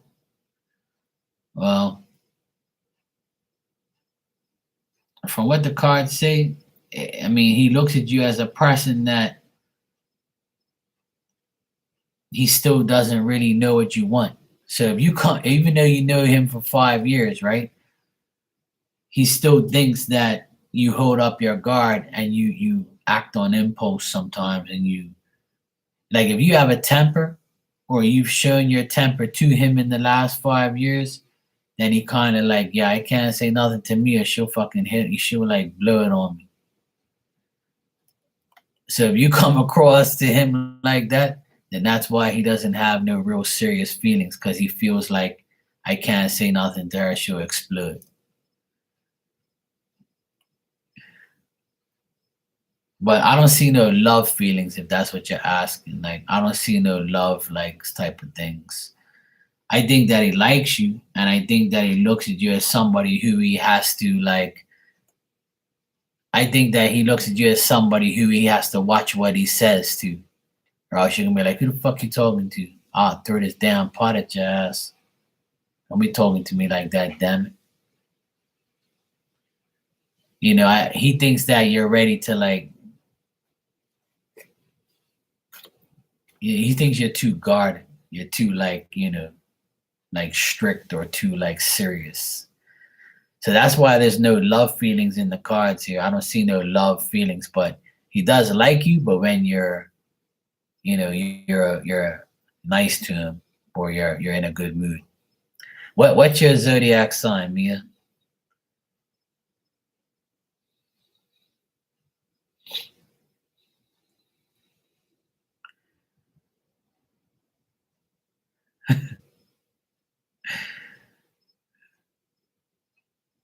You're a Pisces. Okay.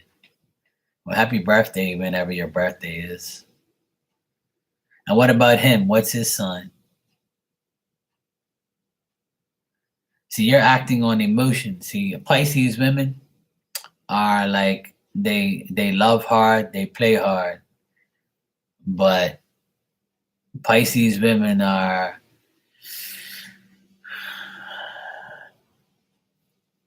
when they really like somebody, they like somebody, and when sometimes when they don't get their way, they act out. So that's what's probably happening because you're not probably getting your way with him. You act out, and then it kind of turns him off, probably.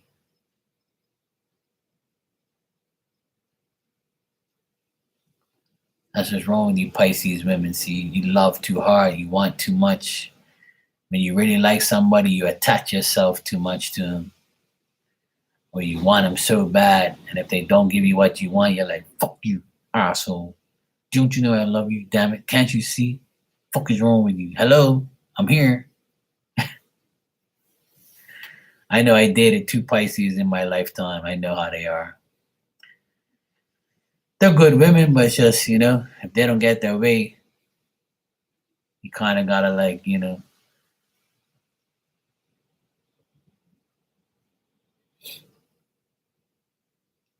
I think he probably doesn't like your emotional side. He can't handle it.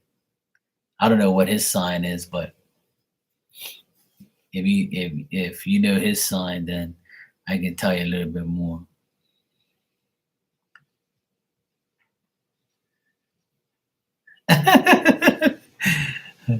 I don't do dating apps. There's actually a Bermuda dating website, and I was dumb enough to go on there and log on to see who was actually on there if I knew anybody. I know it's a whole pile of hoes that I already know, and I was like, click, click, delete. I don't want to go on there either because I already know all you hoes. I know all of you. You're on this dating site. You ain't dating nobody. You be fucking everybody that talks to you. Don't talk no shit to me. If I put my picture up there, I'll be like, oh, this is Mark. Oh yes, I know I can get some money from his ass. He'll buy me. Yeah, you fucking think so? No, you won't. No, you won't. I ain't buying no coochie. No, you won't. You ain't selling no coochie to me either. I don't want that shit.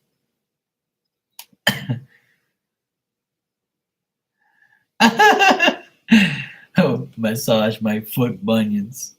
Oh my god. Hey, some people, that's what I'm saying. Those dating websites are just a fuck. There ain't no serious relationship on there. I don't know one person that, actually, I do know one person I'm like, well, I don't know about that. Some people are scared of that, Mia.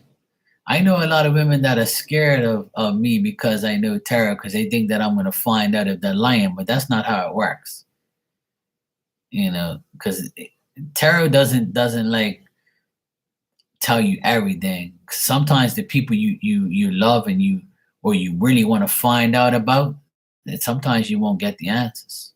I'd have to ask somebody else that's you know just as good or knows how to interpret shit. But I know. I mean, it'll work for some people, Mia.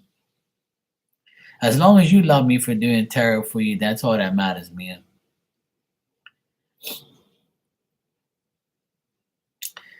Becca, it's probably not meant for you. Dating websites are full of shit anyway. Like I said, this majority of the people on there are looking for sex. They're not looking for no real relationship. Nobody in their right mind goes on those fucking places and expects to find somebody they're gonna marry unless they're desperate, you know. Well, because it was meant for her. It's not meant for everybody.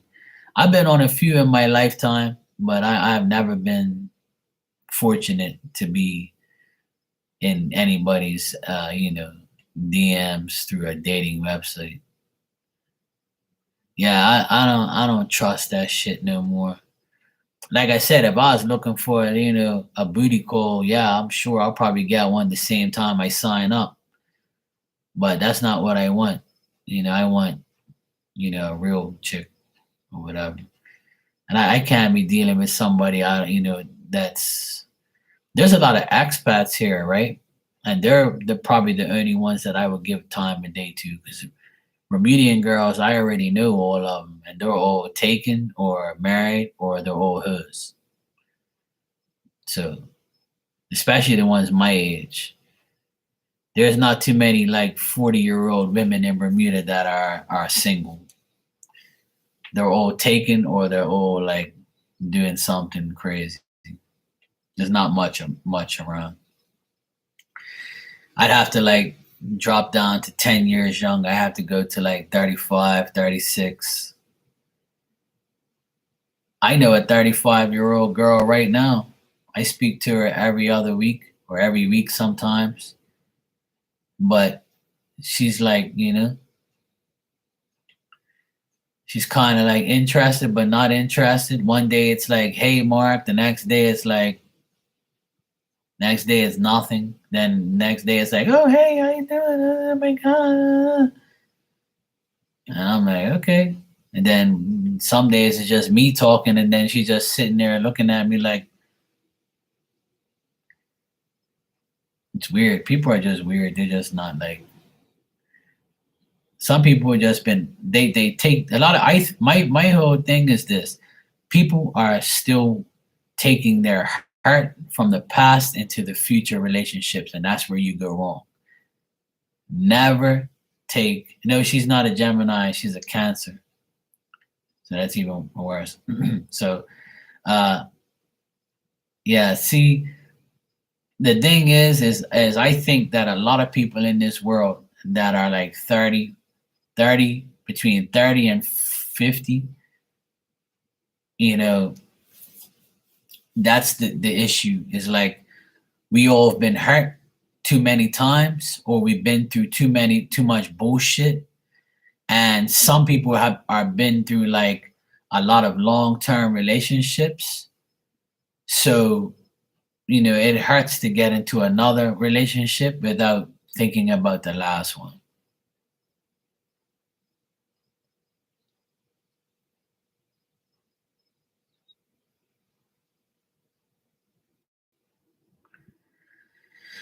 That's how I feel.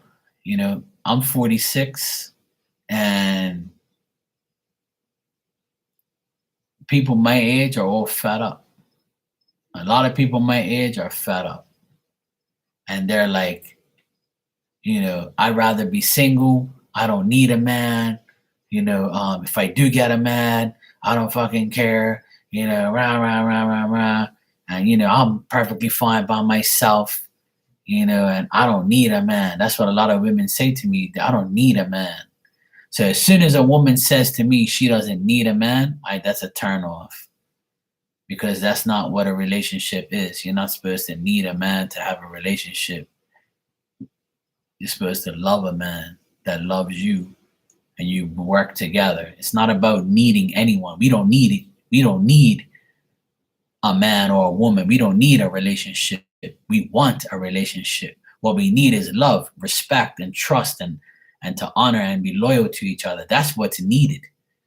So when a woman says to me obnoxiously, I don't need a man, I'm like, well, fuck you too then. Bye. You're going to have no damn man. All you're going to have is a dildo, and that's it. Goodbye. See you later. See, people are just like caught up in like being stupid and not being, real about what they really want.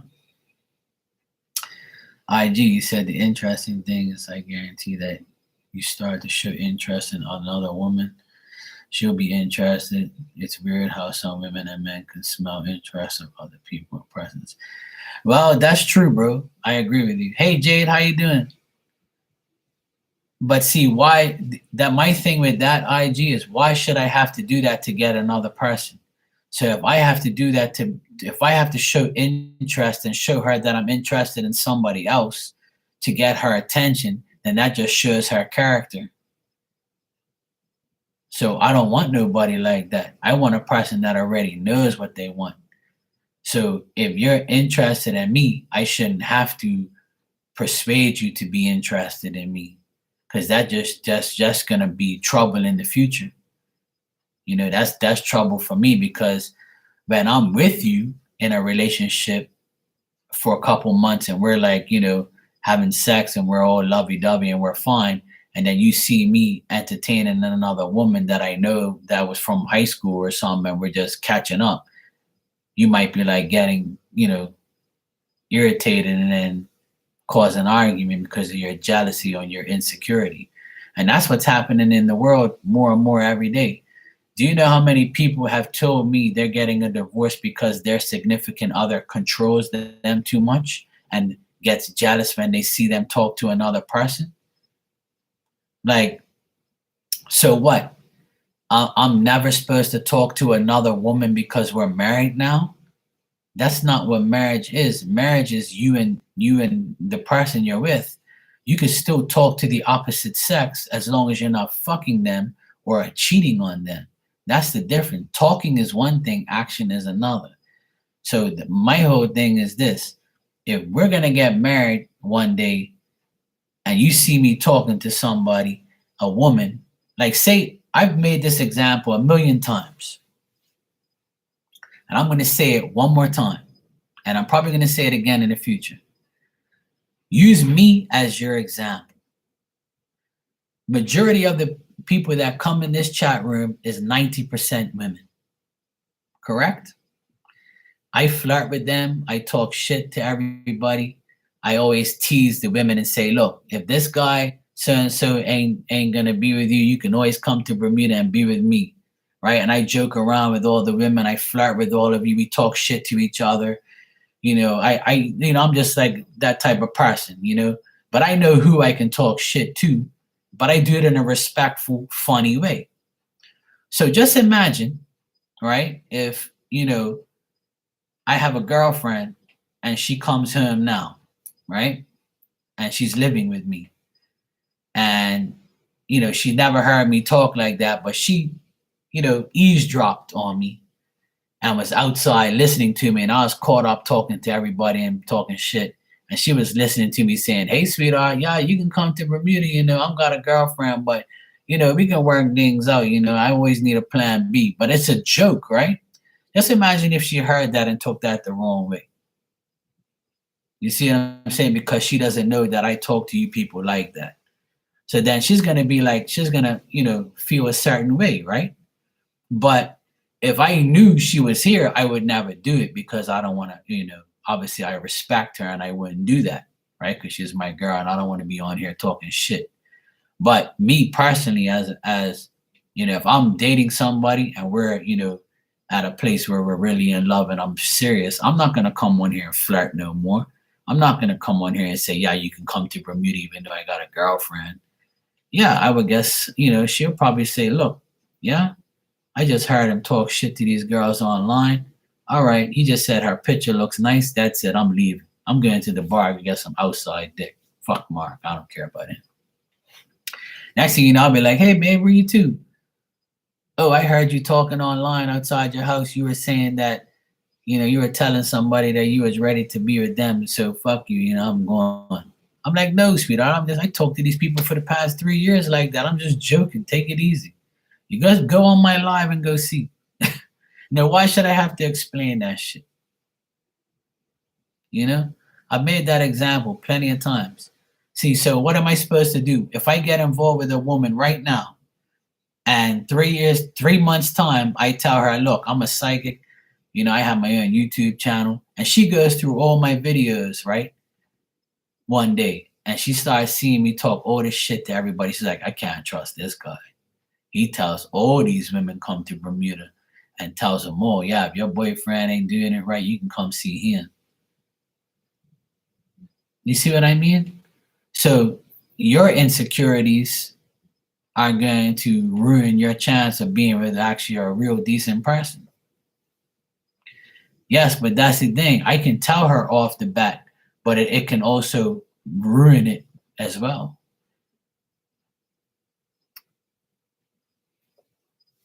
And why should I tell her off the bat if I don't even know her?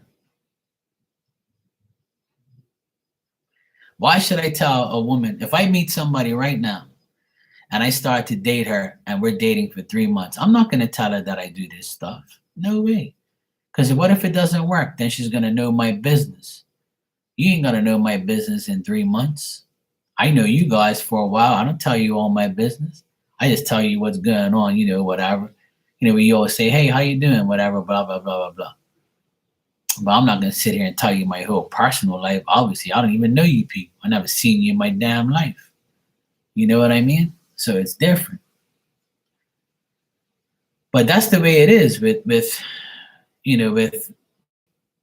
people. They just spill their guts out to somebody that they don't even know. And then you end up getting caught up with them.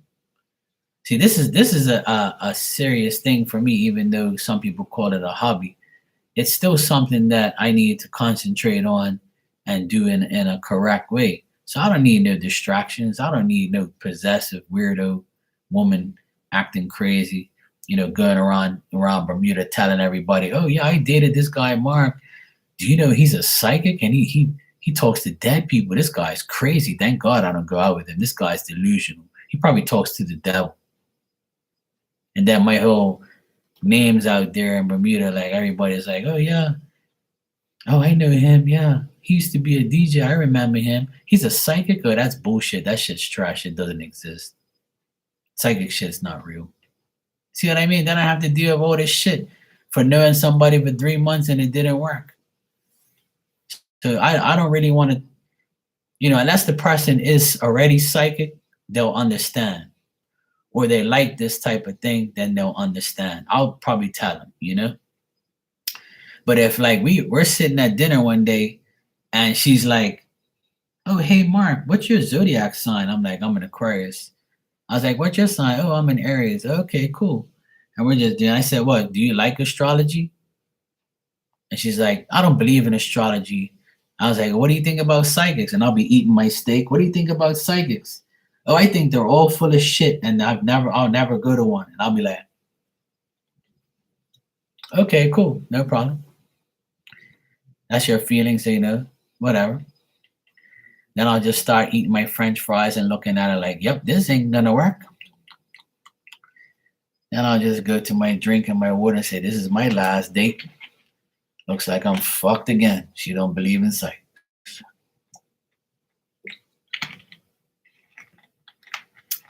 Check, please. "What's wrong, Mark? Why you never called me? Was it something I said?" Nah, I'm just, deciding on being single for now. Exactly. But some things are better unsaid. That's why it's just like, even if I wasn't, into this stuff and I wasn't a psych, there's been times where, I'm a sports freak. So if I meet a woman that doesn't like sports and hates sports and watches Young and the Restless and watches Seinfeld and Friends and, and watches like some bullshit Netflix crap all the time that I don't like. So what type of life is that? See, it's so hard to find the right person. I can't even say perfect because perfect doesn't exist, but it's so hard to find somebody that's going to understand that you like sports, I like movies. We can compromise, or you do your thing, I do my thing, but we'll still love each other for who we are. Like people think everything has to be perfect, but really it doesn't. If I started to date a woman that hated sports, I'll say, "Look, I love sports. I'm gonna watch sports and you can do whatever you want, but I'm not gonna sit here and watch Netflix with you because I don't watch movies. I don't care about that shit. You gotta do what you gotta do and I'll do what I wanna do. We have two rooms. You go watch your shit, I'll go watch my shit." Yeah.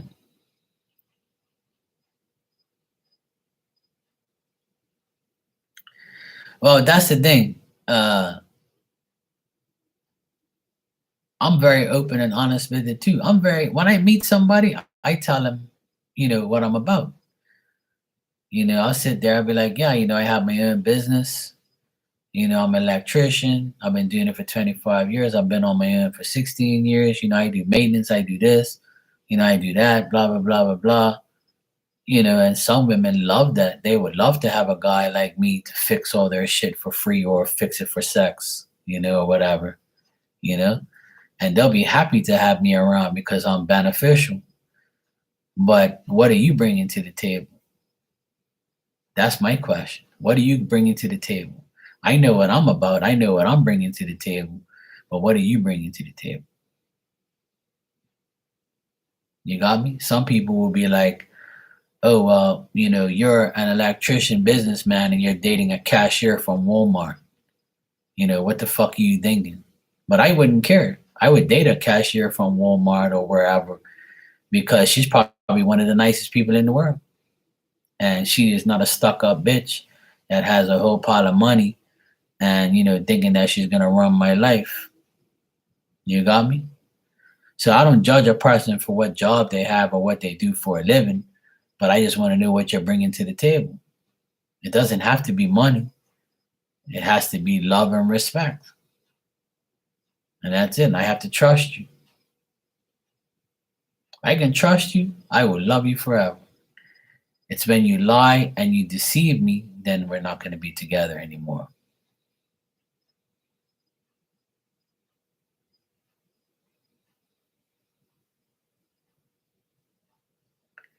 Yeah, yeah, it is. And you know what, IG? When I'm dating somebody, I have spirit in my ear. So it's difficult because, if I'm sitting there like, talking to you and I'm dating you and shit, and spirits like, Mark, this woman's lying like fuck. And I'm like, fuck, don't tell me that, man. Don't tell me I'm wasting my time again. And then like a couple days later, I catch her in a lie, and I'm like, see, spirit was telling me the right thing. But usually my intuition always tells me the right thing.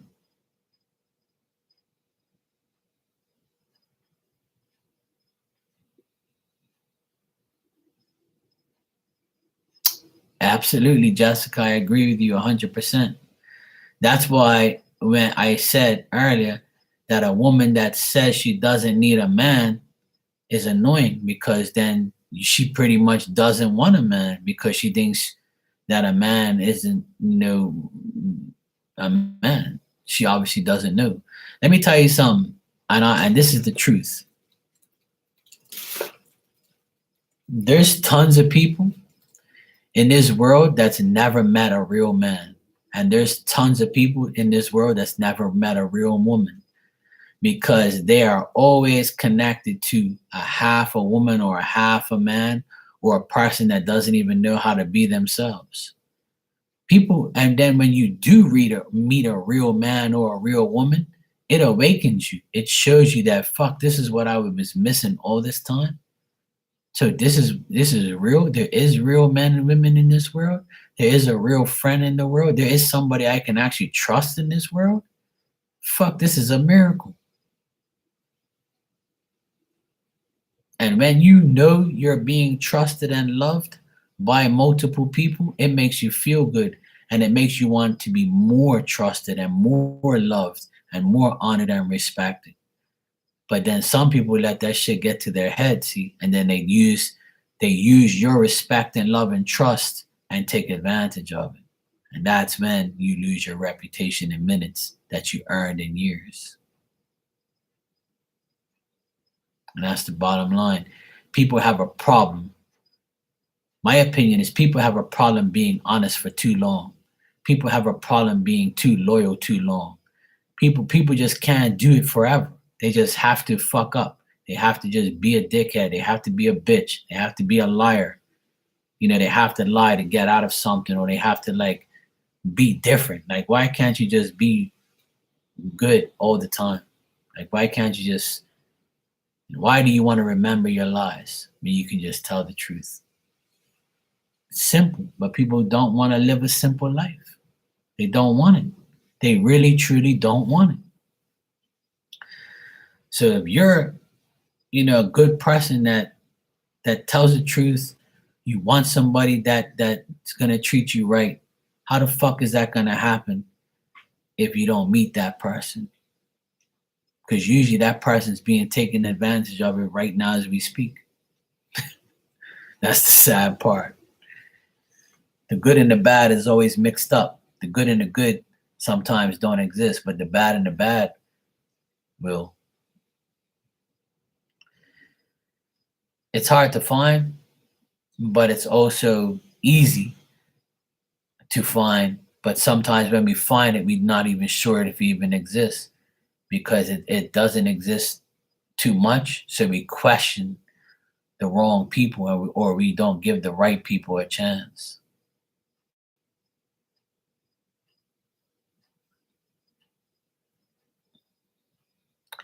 The devil works very hard every day to make sure you don't get what you want. But it's up to you to like make your final judgment or your final call. And I know it's hard because sometimes, we're with somebody for a while and we think that everything's okay, but then all it takes is that one little misunderstanding that makes you believe that, this person, I can't trust them anymore, or it's not going to work.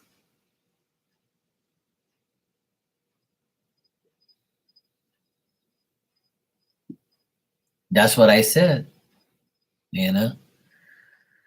I'm the type of person, I don't care what the person does for a living to a certain extent, long as she's not, working at a strip club.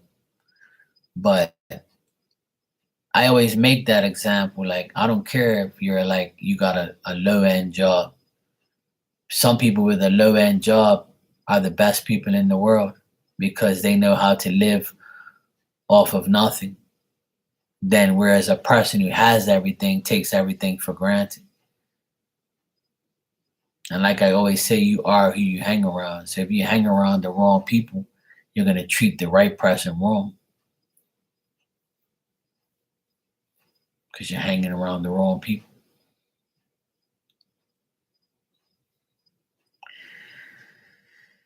Well, that's it.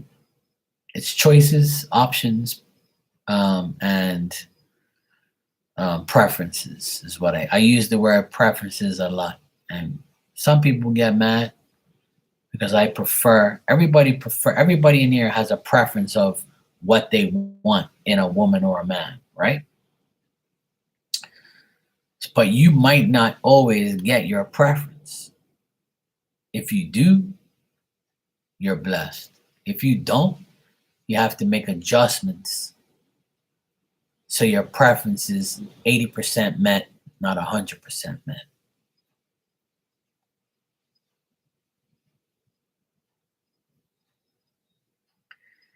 Yeah.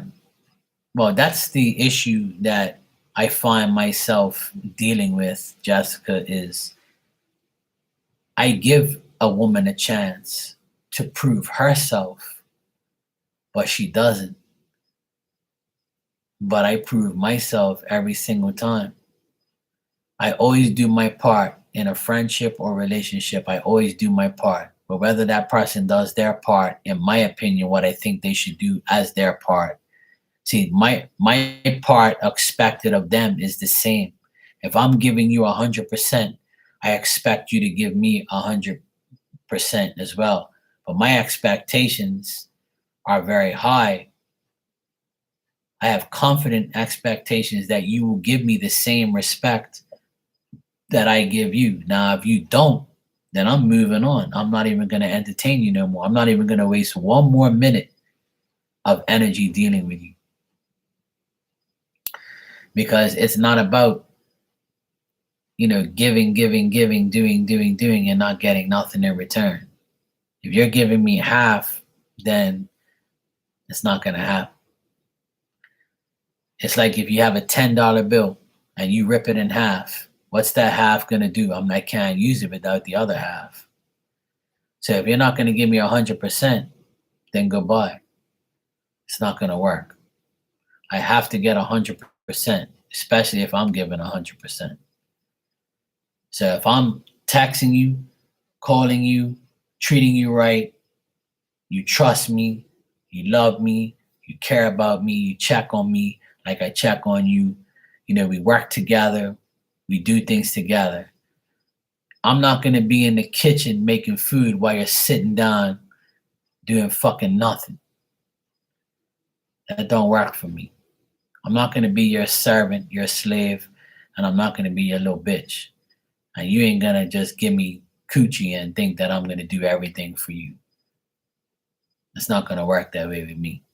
If I'm in the kitchen, you should be right by my side and we working together. Together is better. Separate is not going to work. Or one-way street ain't going to work. I ain't going to do everything and you ain't going to do everything and I'm going to be sitting off watching you. It's not going to happen. There's always something to do. So together we can be better. But if one person is doing everything, then what's the sense of having a relationship? What's the sense of having somebody next to you? Just to go to bed with, just to spoon with, just to fuck? That don't make no sense. It ain't happening. See, because I'm the type of guy, and I'm not tooting my own horn, but there's a lot of men like me who cook, clean, wash their clothes. They do the women things, right? That people say. Some men refuse to wash clothes, cook, clean because they say it's a woman's job. There's no such thing. Our jobs are all equal, and it should be, right? So if a woman says to me, look, we're going to have a baby, We have a baby, and I want you to stay home because I'm an accountant. I make six figures. You don't have to work no more, Mark. I want you to be home because you're really good with the baby. I have to work. I make more money than you. And don't take this wrong, babe. I love you. I want you to be home with our baby. I want you to take her to nursery. I want you to take her to school. I want you to be a home dad. What do you think about that? Hell yeah, I'll take it. Sure, I would. I would do it, even though it's not my lifestyle. It's not what I want. But if she can guarantee me she's bringing home the bread, then I'll do everything. I'll do my part. Because if she has an important job, an important role as an accountant or like a manager, or she's making stupid money, and she tells me that, I would accept it. But I will make sure when she comes home, the house is clean, the clothes is washed, she's got food on her table, and I'm gonna take care of our daughter or take care of our son. Hell yeah, I'll do it. Fucking right. And it's not me. It doesn't mean that I'm a pussy type of guy. It's what my wife wanted. It wants what my baby mama wants. She says she wants me to be a stay-home dad. Sure, fucking right, I would. I'll do it. What's the problem? It's still a full-time job. It's still a job. It's still a lot to do.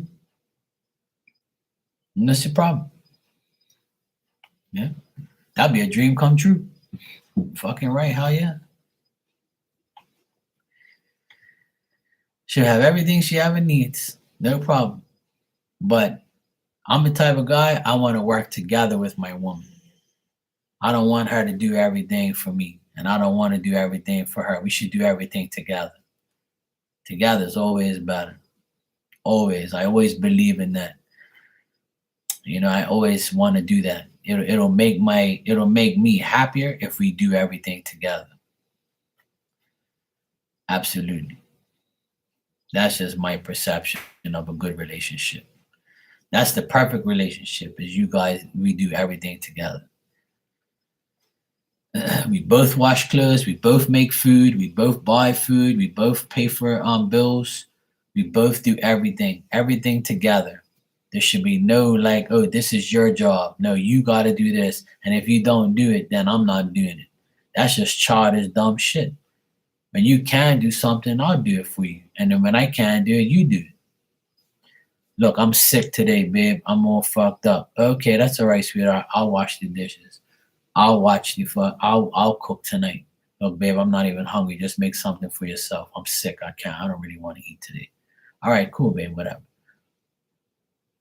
You know what I'm saying? Oh, well, you always cook. I don't care if you're sick. You better make me something. But bitch, I'll throw your ass outside if you say that shit to me. I'll be like, you better go eat some fucking Cheerios and get a life. Fuck you talking to? I'm sick, bitch. I ain't getting up making you no damn food. Fuck you think I am? Your daddy or your mom? Go what it take up. Yo, fuck. You know? I'm not that guy that's gonna pay your way every day either. That ain't happening. Hell no.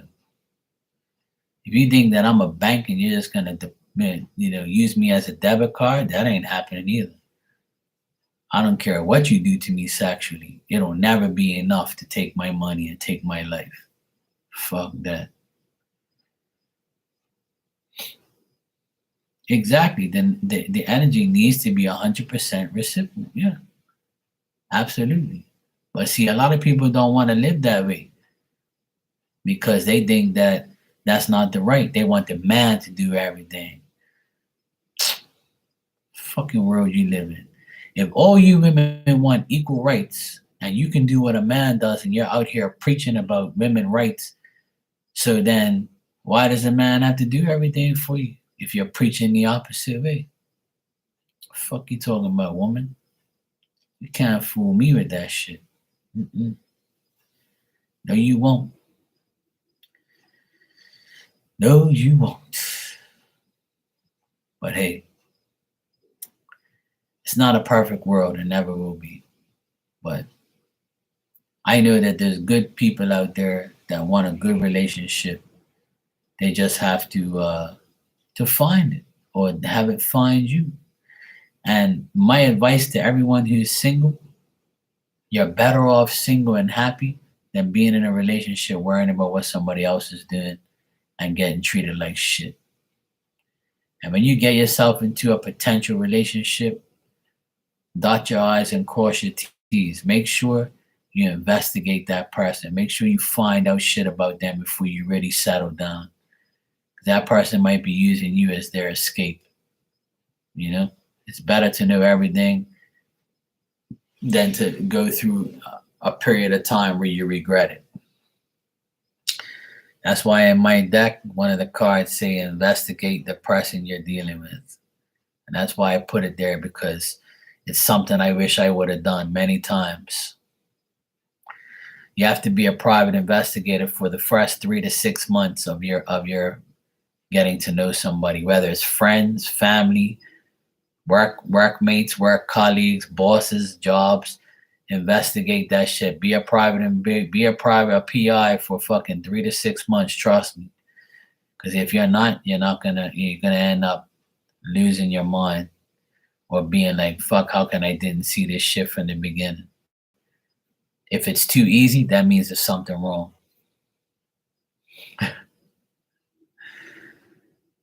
That's my opinion, you know? Some people look at me and say, oh, well, that's not right, Mark. And I was like, well, that's your opinion. This is my opinion. That's how I live my life. That's why I'm not here stressing the fuck out. I'm not stressing over no woman. That ain't happening. I'm not stressing over one of my boys or one of my friends. I'm not going to allow you in my life if you're some fucking moron and doesn't know what you want, or you want to disrespect me. Fuck that. No way. No, you won't. There's a lot of women that need a Marky or need somebody with my mentality, but I'm not just for everybody. And I consider myself a good man, a good person, and I know I am, and I know what I'm capable of being in a relationship and more than that. But I'm not willing to give myself to somebody that is going to disrespect me in a few years. And the way this world's going, I don't know if I want to get married, because everybody that's getting married is getting a divorce. And I don't want to be one of those people that get married and get a divorce. I don't want to be that person. And I know things happen, but I've seen too many divorces in the last 20 years, and I can't take that shit anymore. I'd rather just be with somebody, be in love, and if something happens, I ain't gotta get a divorce. I ain't gotta separate shit. What's yours is yours, mine is mine. Go to hell. I don't know. It's gonna take a lot for me to actually get married. It's gonna take a lot for me to actually be in a relationship again, because I've been through the ringer the past 20 years. So I'm not ready to deal with that again. I'm ready to be in a relationship. Yes, more ready than ever, but it has to be with the right person, and it's going to be a slow process to enter into this heart. So.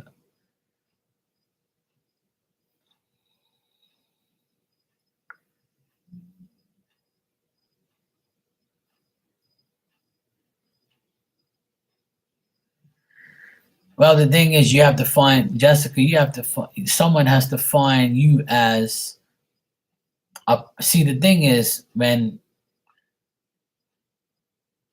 you're a single mom, right, and you have to take care of your children.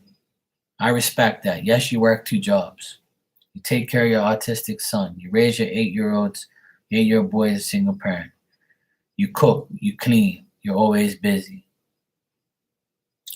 And you say, maybe I don't have a time for a relationship. You always have time. But you got to make sure the person that you deal with knows your life and will accept you for that life and will admire you for who you are, love you for who you are.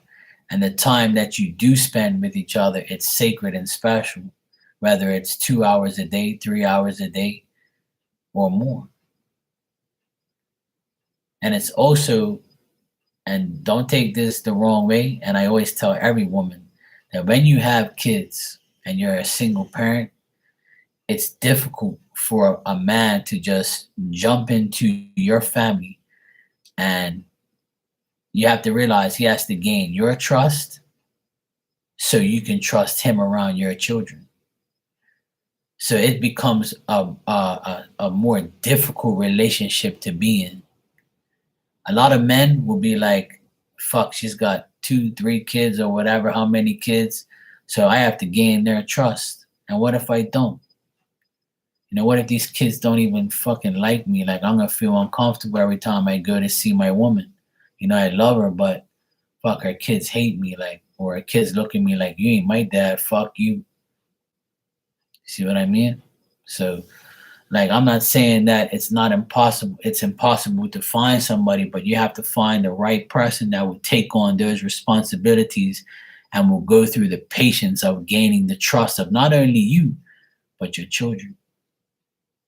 And you have to also, as a woman, protect your kids from a man coming into your life that you don't know.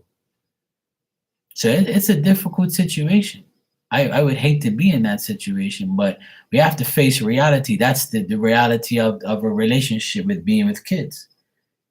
Because you don't just want some regular guy come be around your fucking kids and then do some dumb shit to them, you know? So then you look like an idiot because you bring a person into your house that you barely know, but you're in love with them. Or even if you do get to know them and after a year they do some dumb shit to your kids, they were lining up the whole time. That's why it's always a task to be in a relationship, no matter what, even if you don't have kids. It's always a task because people are so grimy these days. People are so untrustworthy. People are not the same. People are just people. They're gonna like be like, fuck this. I can't do it. People give up too easy. People don't know what love is. Love should never be the way people perceive it as. Love is so much better than what people say it is. But it's very difficult. Very difficult. It shouldn't be, but it is.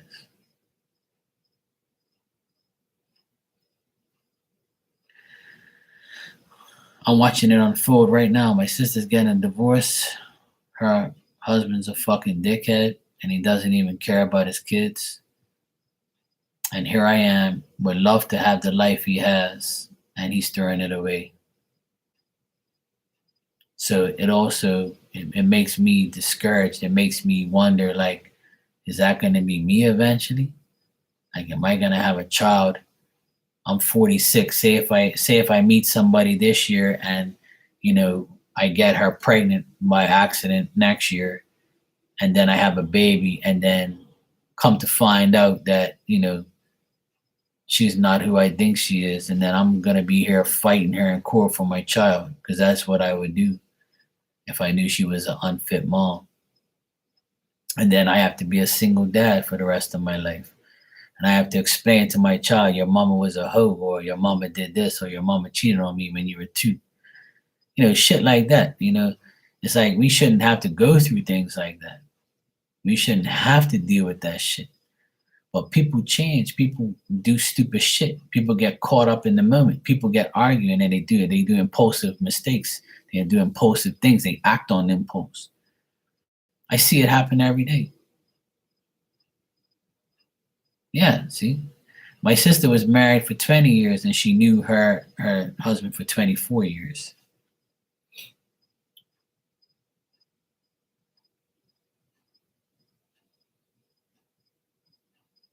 I feel like we can always find time for it, you know. I'm always willing to give someone a chance, but I also am willing to stay shut off and not like give myself up right away because this day and age it's let's have sex on our second date. If the sex is great, then that means we're in love. That's not love. That's lust. That's stupidity. That's not a real relationship. And then you can wait for like 6 months and then have sex and then figure out that this is not even really what I want. Fuck, I waited all this time for this bullshit. I waited all this time for this, like, to be like not even this what I anticipated. And who's to say that, it's so much things. I'm not trying to be negative. I'm just trying to face the facts that a relationship is very difficult. Friendships are difficult. Clients are difficult. Work is difficult. Co-workers are difficult. Bosses are difficult. Everything's difficult. Family, everything. Kids, the whole 9 yards. And what haunts my brain till today is a story that happened here in Bermuda. I don't know them. I know of these people. And this guy, he was single and he wanted a child, but he met a woman that already had a baby from a guy that was 2 years old. And she wasn't married or anything. She had a baby from a guy, and the guy left her and didn't care about the baby. Then she met this guy, had a baby with him, and the baby was like maybe 3 months old. So she was a baker, and she had a motorcycle. She went on her motorcycle to work at like 5 o'clock in the morning to get a head start at the bakery. And she was a part owner of this bakery. So here she is, she's got a second chance with another man, had a baby from another man. She got 2 baby daddies now. And, the first one didn't work, but she's in love with the second one, and they have a baby, 3 months old. So, he's home with the baby, gets a call from the police saying, your wife got into a bad accident on her way to work this morning. She's in the hospital in critical condition. So what does he do? He's taking care of a baby that's not his, and plus his baby. So he goes to the hospital. When he gets there, his wife's pronounced dead. Well, his baby mom, not his wife, but his baby mom. So now he's stuck with a baby that doesn't belong to him, that the father doesn't want. And now he's with a 3-month-old baby that he just made with this woman that he fell in love with. And now he's all fucked up. This happened maybe 4 years ago. And he's been a train wreck ever since. He's been depressed. He's been drinking. I don't know how he's doing now, but last I heard he wasn't doing that good. See, there's always something. That's like one of the saddest stories that I've heard in my lifetime. I know there's worse stories out there. But when I heard that story, and then he didn't even get justice because the person who hit him, the person who hit her and killed her on the road, the person was high and drunk. And they didn't even get prosecuted because they couldn't like the whole thing was like a fucked up situation. They went to court and the woman like said that she wasn't really drunk, and then the police didn't really like the way the accident was. The police took a test and she was like barely over the limit, like it weren't enough for her to be like considered like super drunk or fucked up or whatever. They found weed in her system and shit like that. So the person didn't even really get justice. So like nothing went his way. Like I couldn't imagine that happening to me. I mean, I'm a strong guy and I have a strong mind, but if something like that happened to me, it probably would destroy me too. Like that is so fucked up. So fucked up to hear that. When I saw that on the news, I was heartbroken. I said, I can't believe this shit. That broke my heart when I found out that guy, his wife left him. I mean, his wife, got killed by his baby mom. I mean,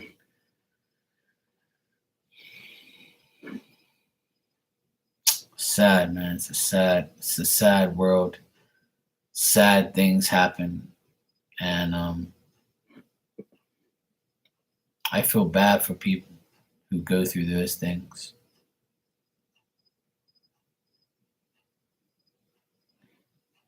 Hey, Mike, I just got your donation, bro. Go ahead and ask if you want. Okay, sir. Yeah, sure. Hey, what's up, David? Sure, Sarah. No problem. Yeah, Jessica. I'm super protective too. What's up, bro? How you been? Yeah, so it's a difficult situation. Relationships are very difficult. Um, I still have faith that people can be in love and people can make things happen and people can be happy. I truly believe that. I truly believe there's someone for everyone. We just have to find them or they have to find us. And I feel like life is very difficult right now in this day and age because of the way the world is and the way the world is perceived and the way people are perceived. So relationships are challenging, very challenging. But I think that everything can be mended and everything can be saved. People can make things work. There just has to be a serious understanding between both people. And actions speak louder than words. We have to make it, happen. We can't just say shit and not do it. We have to make it happen. We have to make it, a trustworthy situation.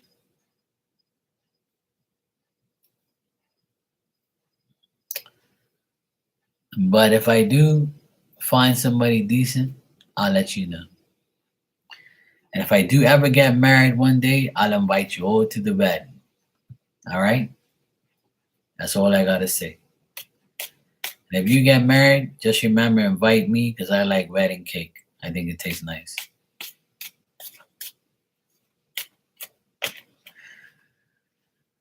All right. Sarah, you said I'm working for a friend's roofing company and it's pretty unorganized right now, and I'm not being trained properly. Thinking of jumping to another company that my cousin's working for. Not sure what to do. All right, Sarah, let's check.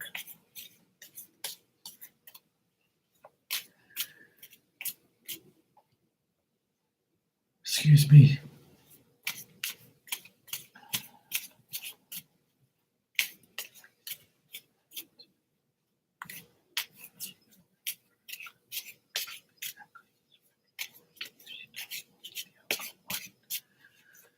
Two.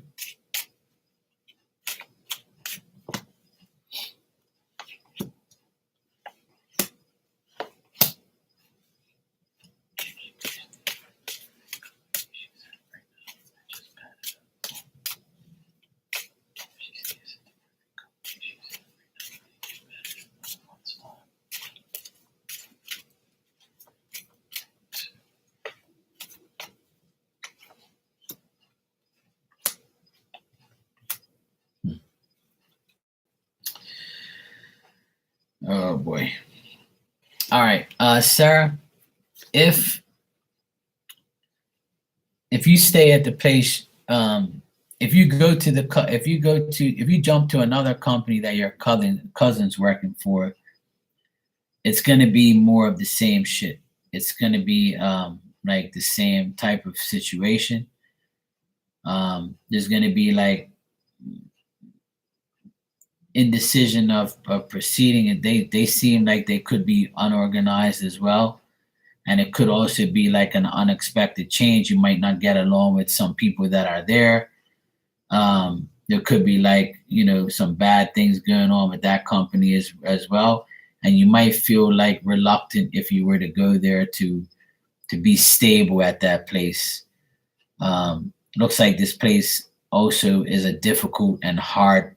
It's going to be a lot of hard work, and it'll be difficult to deal with if you do change jobs and go to this other company. It's going to be more of the same shit. Your cousin might say it's better, but you might not be feeling like it is better. So if your cousin says, hey, it's a nice company, it does this, does that, but when you go there, you're going to be the outsider. You're going to be the person who just started. So you might be dealing with a lot of bullshit right off the bat. Now, if you stay where you are and you pan it out, it's still going to be the same. It's still going to be a lot of mental confusion. You're going to feel like you're not going anywhere, and you're going to feel like in suspense all the time. And there's going to be people there, especially a man who makes a lot of mistakes, and you suspect that he's going to continue to do that. He might be nice one day, but be foolish the next. And there could be a lot more mistakes ahead in this end if you stay. My dog's snoring very loud. You see her back here? Just don't mind her. It's not me making noises, it's her. All right, Sarah, let me just check something for you.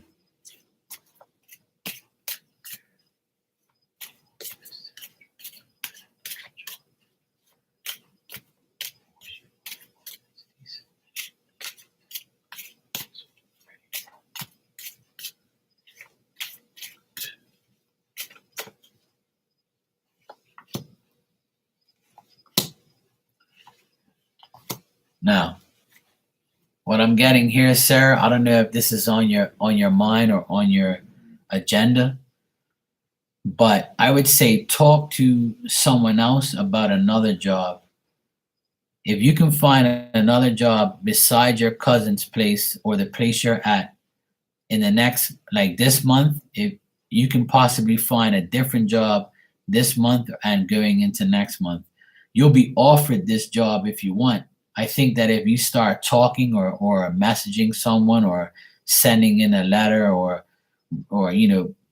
trying to find a job, if you like talk to someone, especially like a man, he can offer you a job, and he just wants somebody that he can trust. This person is looking for a trustworthy worker, somebody who's going to come to work every day, put in the work, has the knowledge, has the skill, and has to be in great demand. So what I'm getting here, Sarah, is where you're working now and the cousin's job as well, the company, is not right. It's not going to work.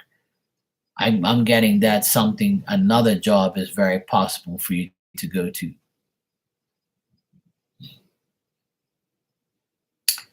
But when you go to this job, or if you start this job, it's going to be a lot of work. You're going to be in high demand. So it's a company or a place or a job that's going to need.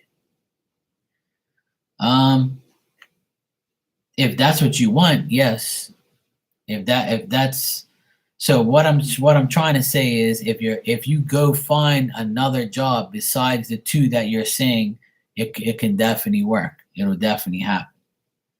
But you have to be. It's a company that is going to be very demanding, and you're gonna have to like work, a lot. If that's what you want, that's great. And I feel like it's gonna be something that you will enjoy, something that you'll learn from. It's a trade or work, like you'll get a chance to show what you know. And it's like if you show that you're a hard worker and you're trustworthy, then it'll all work. It'll be like a dream come true, a wish of yours. But I can find out if it's the same industry.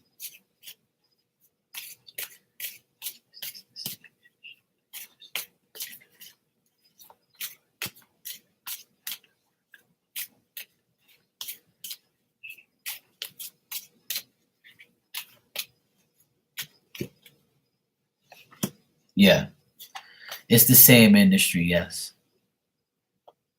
Yeah, definitely. It could be a family-owned business. So, yeah, roofing. Yeah, So an example would be um, like the company might be called uh, the Smiths Roofing Company, family business for years, looking to hire, people.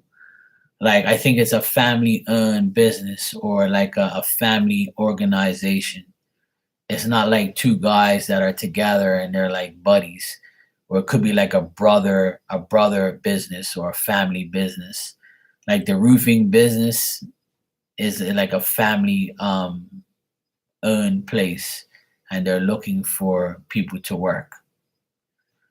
So it looks like it could be between this month and next month that you can find that, but it depends on you whether or not you put in a letter, or you put in like you actually talk to the people.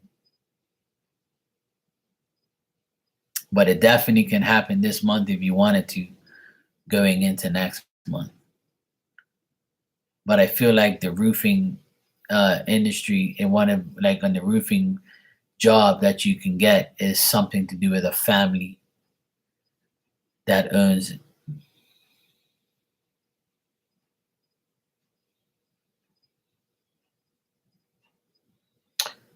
But the place that you're working now and the place that your cousin works for, I just don't see like good cards for that. I don't see good things with that. I don't think you got. I think it's somebody totally different, like someone that you don't even know, and it could be like a family-owned business. You're welcome, sir.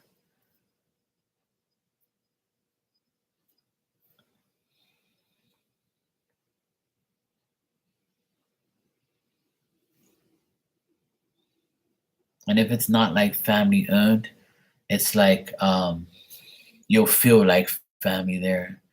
I just feel like those two choices are not the right choices. I feel like it's gonna be something different, something better. It could be like a strong owned company that's been around for like over 10 years, maybe. It's somebody who has experience or is well known.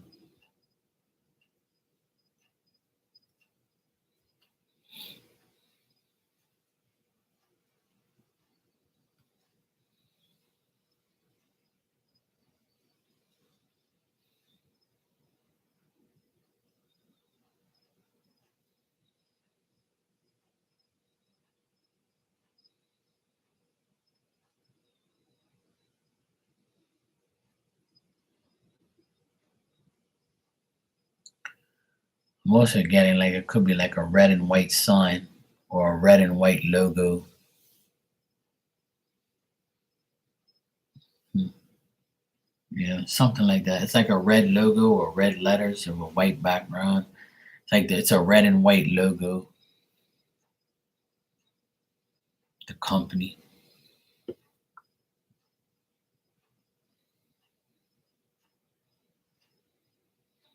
That's the colors of the sign your cousins work for. Hmm. But why was it telling me that the cousin's place was not right though?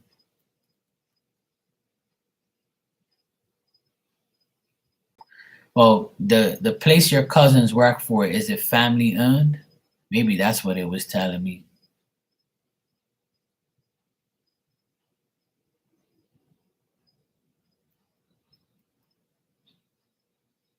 If the business is brothers own it, huh? Let me double check, sir. Let me double check, because now you got me wondering if that's what it was trying to tell me. Then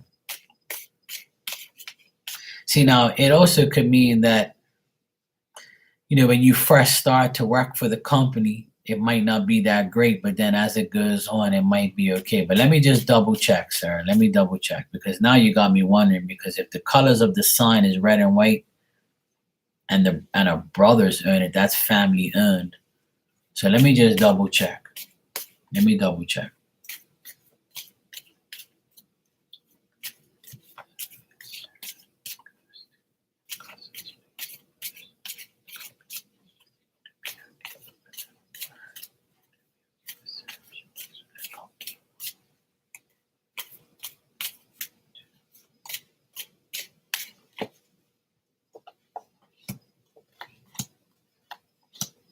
Yeah, it's still telling me the same thing.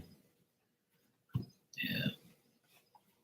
It's saying that the brothers of the company are okay and it's a good company, but I think that you personally will not like working there. Like you're not gonna like working there. You're not gonna like to deal with it. It's like a yeah. It's saying to me that you're gonna feel like out of place. You're not gonna feel like it's complete and like it's not good enough. Like it's not what you wanted. So yeah, I was seeing the right thing. Yeah.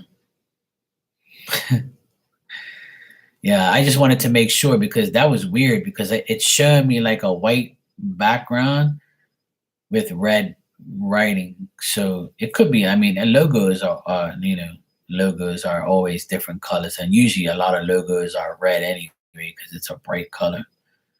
But it's saying that you personally will not like working there, that you're better off going to this other family owned company.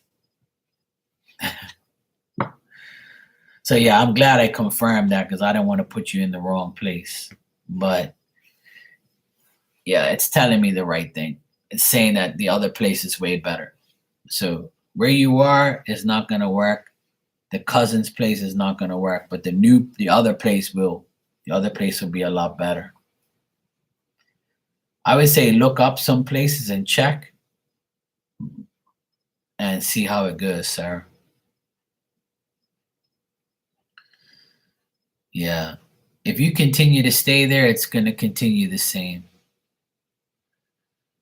But I mean, my advice is to always go to an established industry, an established firm, established place. The only place you're going to be able to get results is going to a company that's strong. And I know sometimes, you have to have a lot of experience or things like that, but sometimes you get lucky. I see that you'll be fine if you go to this other place. It'll be a lot better. So I wish you luck on that, and I hope you and Mike, get